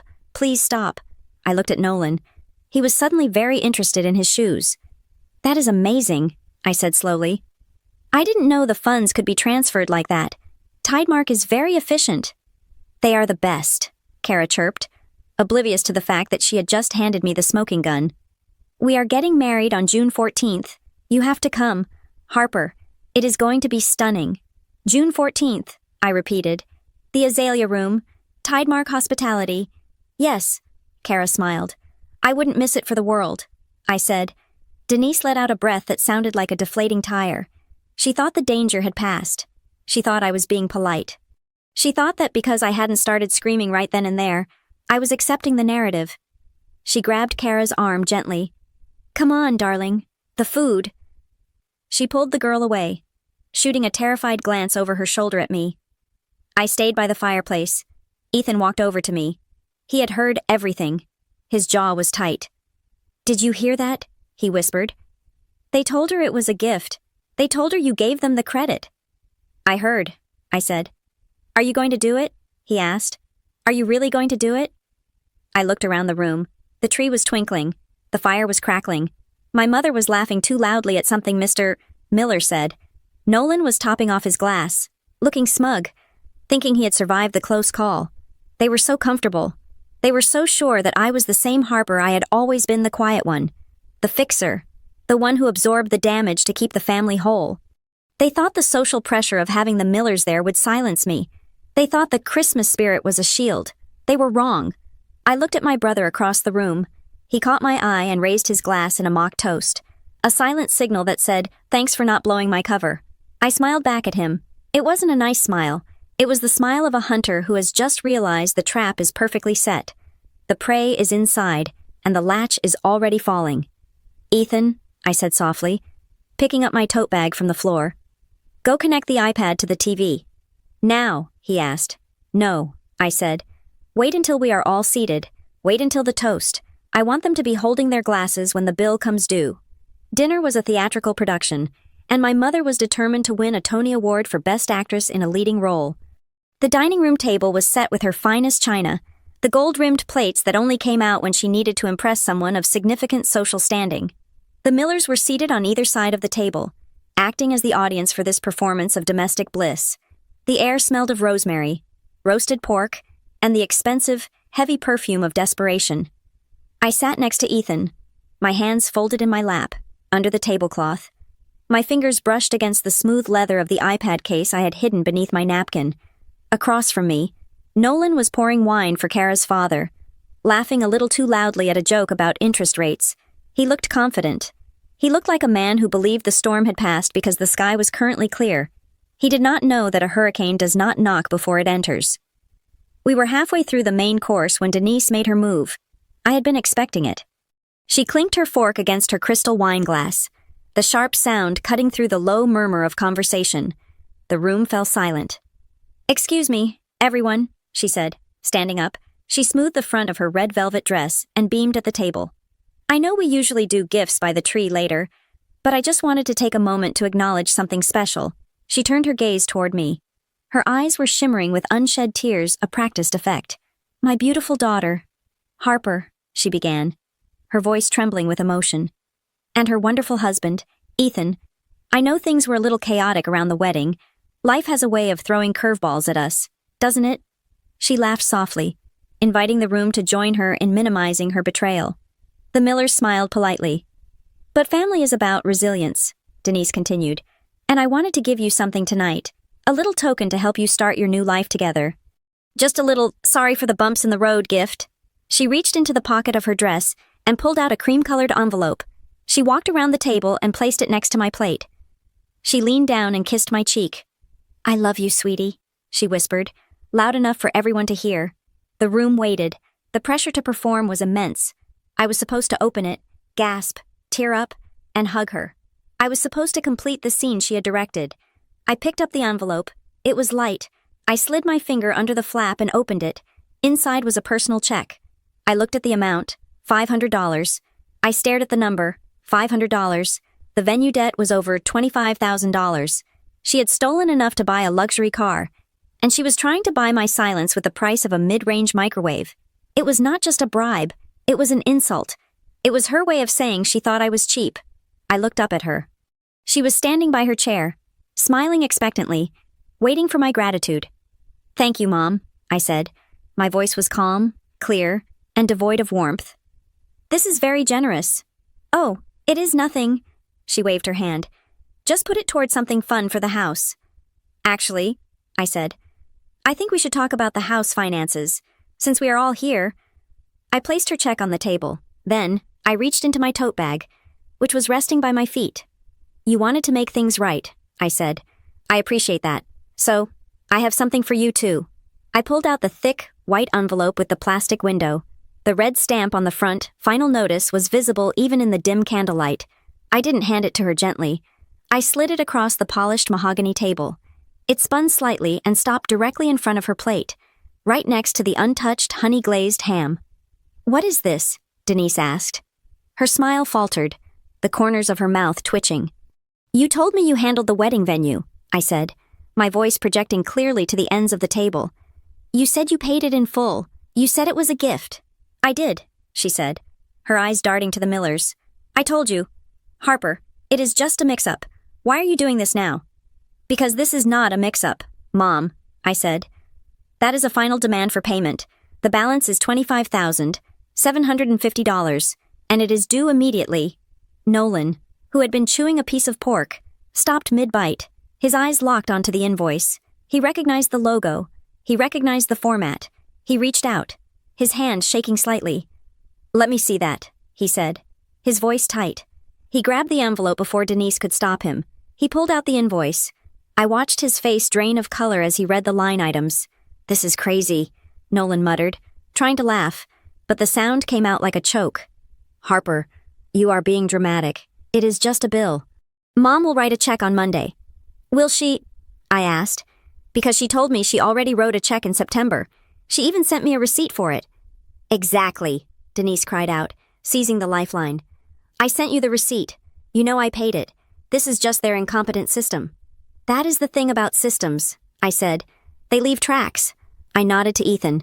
He picked up the remote control for the TV. With a single click, the loop of the crackling fireplace vanished. The screen went black for a second, and then, stark and bright against the festive room, my iPad screen was mirrored in high definition. The first image was the audit log from the venue. It was blown up large enough that even Mrs. Miller, sitting at the far end of the table, could read the text. What is that? Kara asked, squinting at the screen. That, I said, standing up slowly, is the login history for my wedding contract. I pointed to the screen.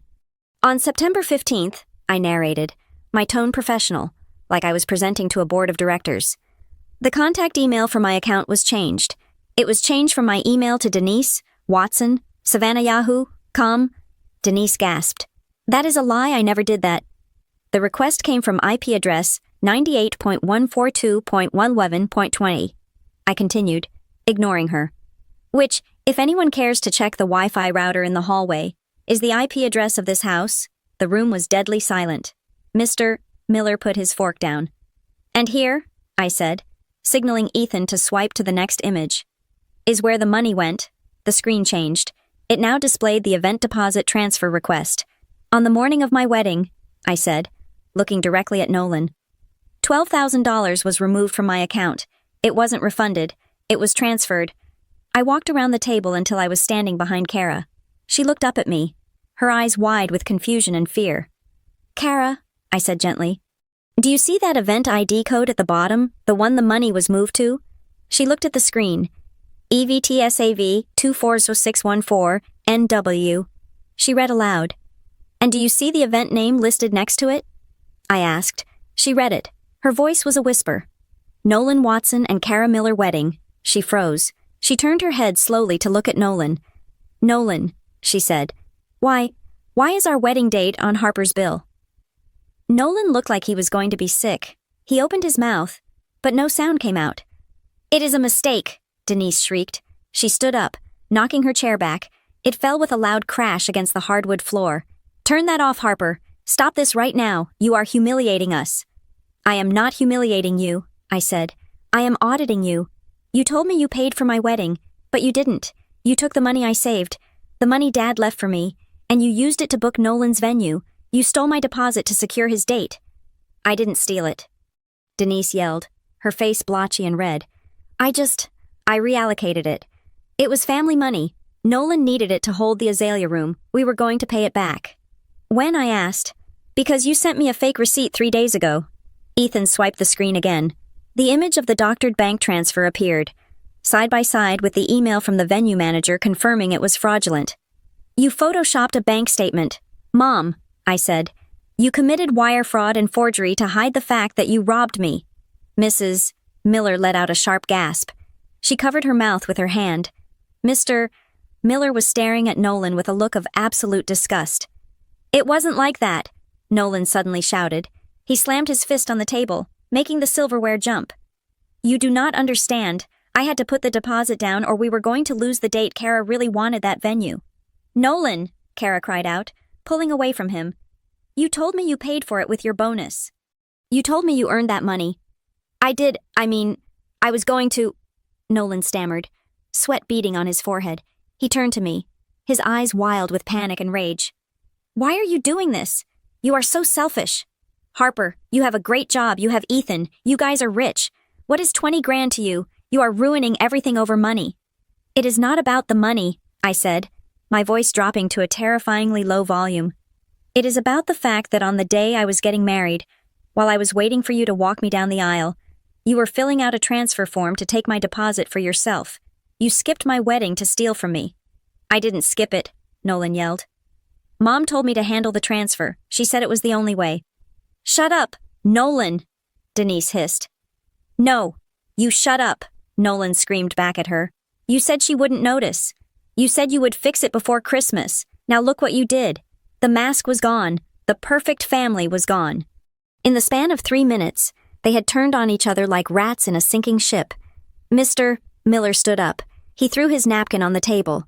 Kara, he said, his voice cold and authoritative. Get your coat.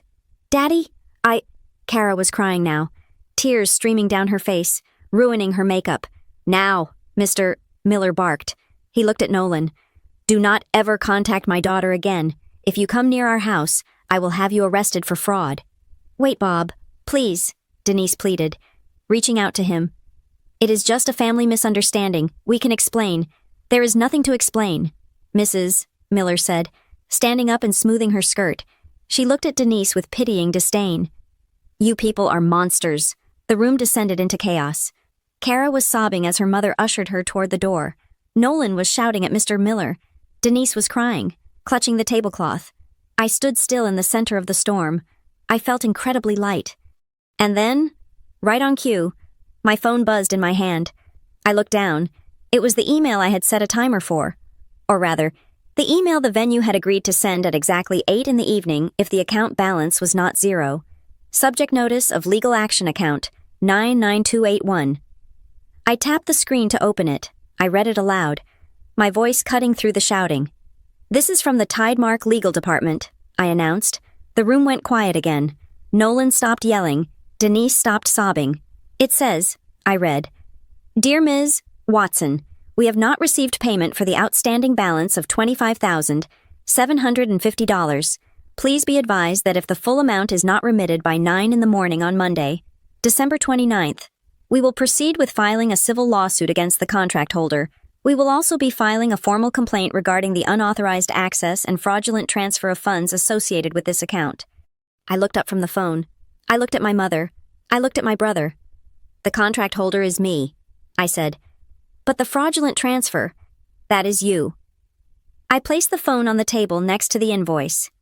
So, I said, here is how this is going to end. You are going to write a check for the full amount, right now, tonight, and you are going to sign a document admitting that you accessed my account without permission. I don't have that kind of money, Liquid, Denise whispered, shaking. Then you better find it, I said, because if that balance isn't paid by Monday morning, I am not the one who is going to be explaining this to a judge.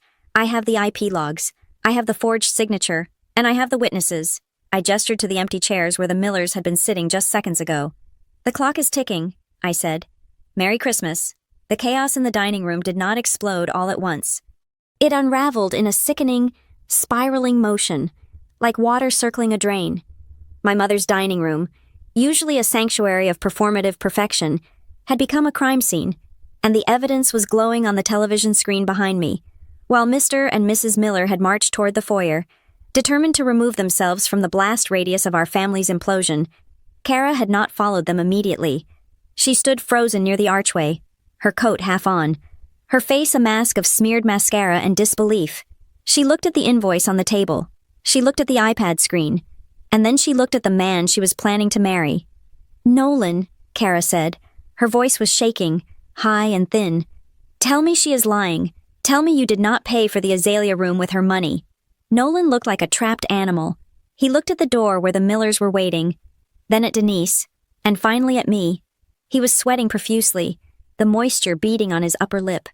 He tried to laugh, but it came out as a dry, hacking sound. Babe, Listen, Nolan stammered, taking a step toward her.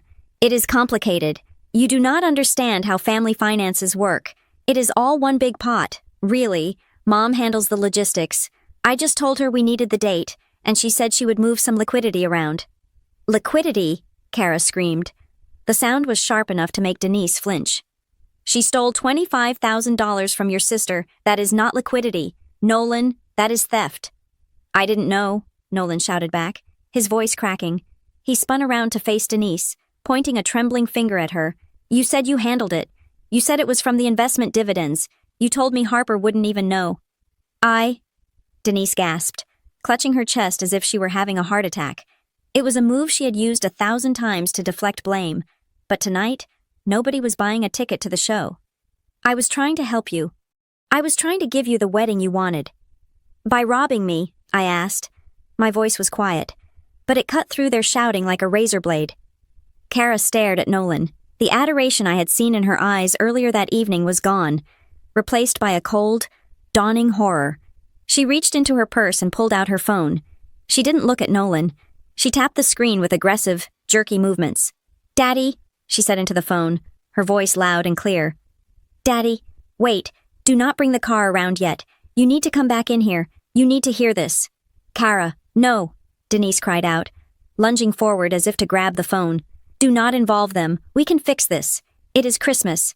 We can sit down and work out a payment plan. There is no payment plan for fraud. Mrs. Watson, Kara said, stepping back from her. She looked at her phone again. Yes, Daddy, it is true, all of it. The deposit on the azalea room, it is stolen money. Cancel the contract. Cancel everything. Nolan's face turned a shade of gray I had never seen before. He realized, in that exact second, that his life was over. The country club membership, the easy job at Mr. Miller's bank, the safety net of marrying into old money, it was all evaporating. Panic overtook him. He looked at the TV screen, where the incriminating transfer request was still displayed. In his mind, if the image disappeared, the truth would disappear with it. He lunged for the iPad sitting on the sideboard. Turn it off, Nolan screamed. Turn it off right now. He moved fast, his hand outstretched, fingers clawing for the device, but Ethan was faster. My husband stepped in front of the sideboard, blocking Nolan's path with his shoulder. Ethan is a calm man, a man who avoids conflict, but he is also 6'2" and works out to manage his stress. He didn't shove Nolan, he just stood there, solid as a wall. Do not touch the device, Nolan, Ethan said. His voice was low, devoid of anger, but heavy with warning. That is evidence. Get out of my way, Nolan shouted, trying to push past him. You come into my house and ruin my life. You think you are better than us? I think I am not a thief, Ethan said simply. He caught Nolan's wrist as my brother tried to swing at the iPad. He held it there, firmly, until Nolan stopped struggling. Sit down, Nolan. Nolan slumped back against the wall, sliding down until he was crouching on the floor, his head in his hands. He looked like a child who had broken a vase and was waiting for the punishment. The room was heavy with the sound of ragged breathing. Denise was weeping openly now, loud, ugly sobs that shook her shoulders. She looked around the room, searching for an ally, and her eyes landed on Aunt Linda, who was sitting in the corner, clutching her napkin to her mouth. Linda, Denise wailed. Tell Harper she is destroying this family on Christmas Eve. Who does this? Who does this to their own mother? Aunt Linda looked at me. Her eyes were wide and watery. She had always been the peacemaker, the one who believed that sweeping dirt under the rug made the house clean. Harper, Linda said, her voice trembling. Maybe this could have been handled privately. Look at your mother. She is distraught. You have made your point.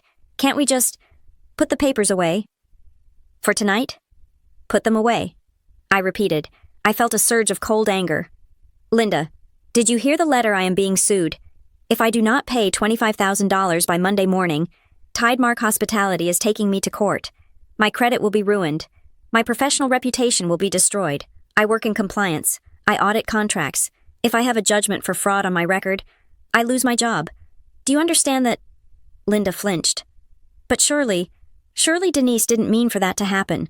Intent does not matter to the law, I said. Actions matter. And her actions were criminal. I turned back to my mother. She was still crying, dabbing at her eyes with the linen napkin, ruining it with mascara stains. "Mom," I said. I waited until she looked at me. "I want you to answer one question, and I want you to answer it truthfully, because I already know the answer, and I have the logs to prove it," she sniffled, looking up at me with red, swollen eyes. "Did you log into my venue portal using my email address?" I asked. She started, then stopped. She looked at Nolan, huddled on the floor. She looked at the door where Kara was still standing, phone to her ear. "Did you?" I pressed. "I just wanted to check the balance," she cried. "I didn't mean to lock you out." "And the transfer?" I asked. "Did you fill out the transfer request form?" "Nolan needed the date," she blurted out. The words hung in the air. "He needed the date," she repeated, her voice rising in a desperate pitch. "The Azalea Room only had one Saturday left in June. He was going to lose it. He was panicking. Harper, he called me crying. He said Kara would leave him if he couldn't book it. What was I supposed to do? I am his mother. I had to help him."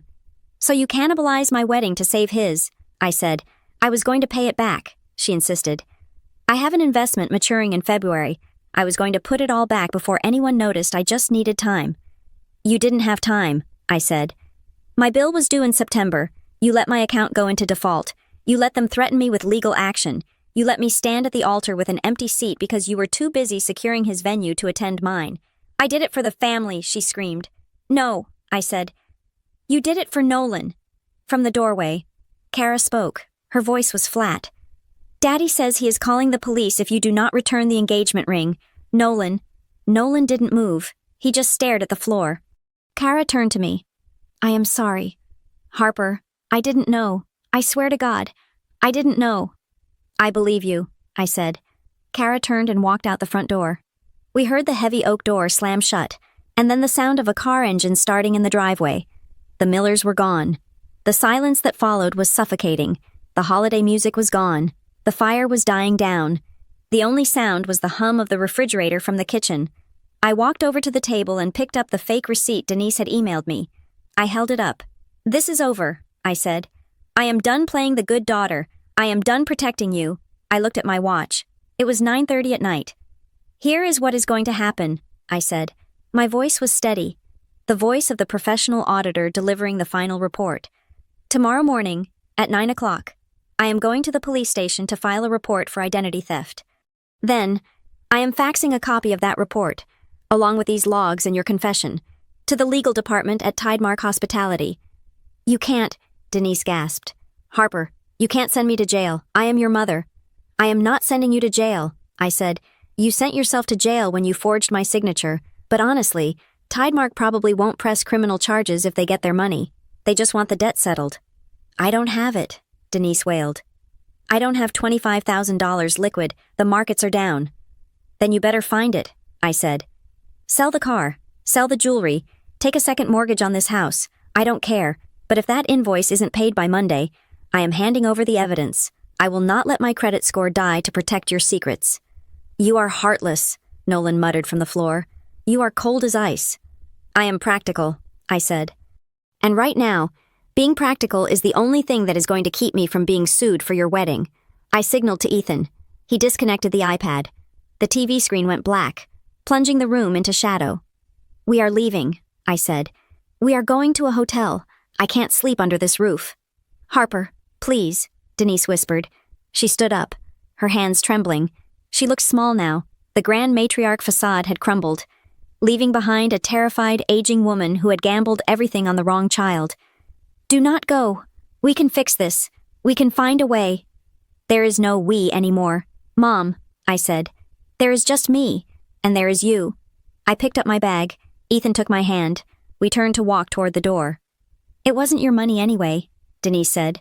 Her voice was barely a whisper, but it stopped me dead in my tracks. I turned around slowly. "Excuse me?" Denise wiped her face. She stood up straighter, a sudden, strange defiance returning to her eyes. It was the look of a cornered animal that has one final, desperate bite left. "The money," she said, her voice gaining strength. "The $25,000. You keep acting like you earned it, like you scrubbed floors for it." She took a step toward me. "That money came from the trust your father left," she said. "He left it for educational purposes. You used your share for grad school. You used it all up.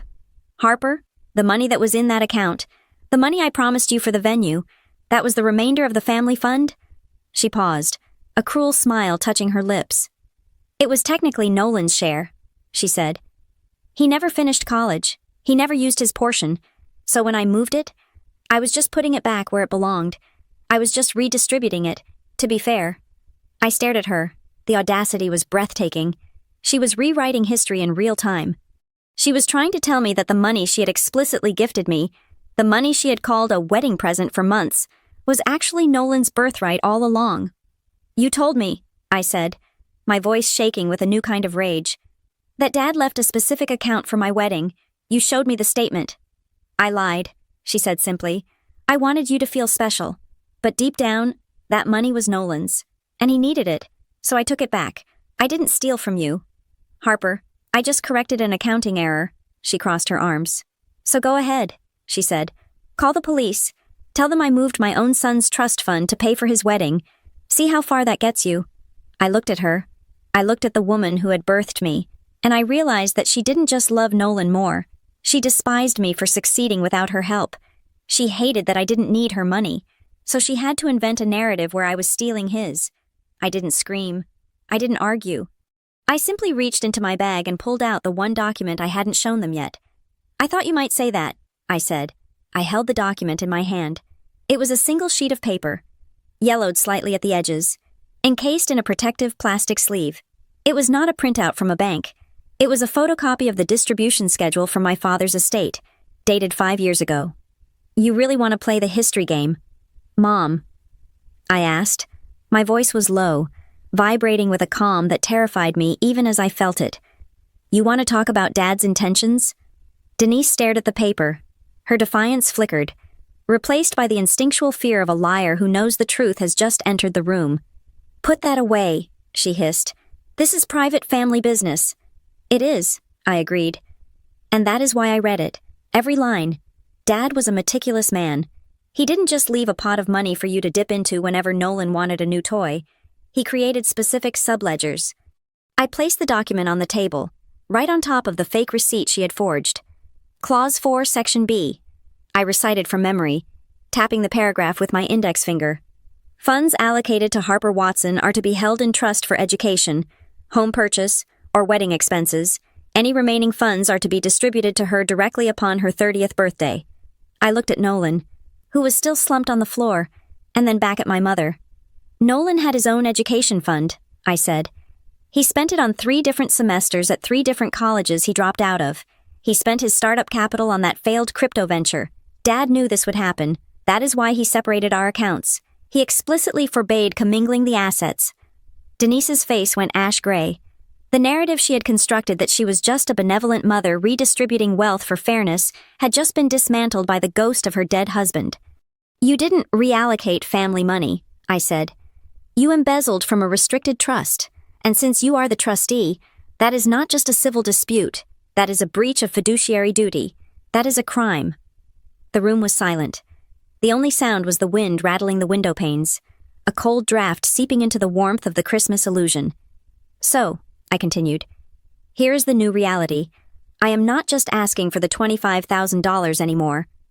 I reached into my bag and pulled out a fresh folder. This was the demand letter I had drafted with my lawyer, the one I had hoped I wouldn't have to use, but knew I would. This is a formal demand letter, I said, sliding it across the mahogany table. It outlines the total amount due. It includes the original $25,750 owed to the venue. It includes the $1,200 in late fees that have accrued because of your delay. And it includes $500 for my legal consultation fees. Legal fees, Nolan scoffed from the floor, though his voice lacked its usual arrogance. You are charging us for your lawyer. I am charging you for the cost of cleaning up your mess, I said. The total is $27,450, and I need it in the form of a cashier's check or a confirmed wire transfer by 9 o'clock Monday morning. We do not have it, Denise cried out, tears streaming down her face again. I told you. The markets are down. I can't liquidate that much cash in 2 days. Then you better start calling your friends, I said. Or maybe you can ask the Millers for a loan. Oh, wait, you can't. As if on cue, Nolan's phone buzzed where it had fallen on the rug. He picked it up. He stared at the screen for a long time. "It is Kara," he whispered. "What does she say?" Denise asked, her voice trembling with a sliver of hope. Nolan looked up. His eyes were hollow. "She says the engagement is off. She says her dad already called the bank. They are freezing my access to the client accounts I manage. I am fired. Mom, I am fired effective immediately." Denise let out a sob that sounded like a wounded animal. No, they can't do that. It is Christmas." "They can," I said. "Because fraud is a breach of contract in banking too. It seems word travels fast." "This is your fault," Nolan suddenly roared. Scrambling to his feet, he lunged toward the table, his face twisted in hate. "You did this. You couldn't just keep your mouth shut. You had to ruin everything. You destroyed this family over a stupid bill." Ethan stepped forward, but I held up a hand to stop him. I didn't flinch. I stood my ground, looking my brother in the eye. "I didn't destroy this family. Nolan," I said. "You did. You destroyed it the moment you decided that my wedding day was just an opportunity for you to rob me. You destroyed it when you let our mother take the fall for your entitlement." "We are family," he screamed. "Family helps each other. Family is not a place where people take my name to sign their debts," I said. My voice was clear, sharp, and final. "And I am done financing your life with my dignity." I turned to Denise. She was weeping into her hands, broken and small. "I have one more document," I said. I pulled out the affidavit from the venue.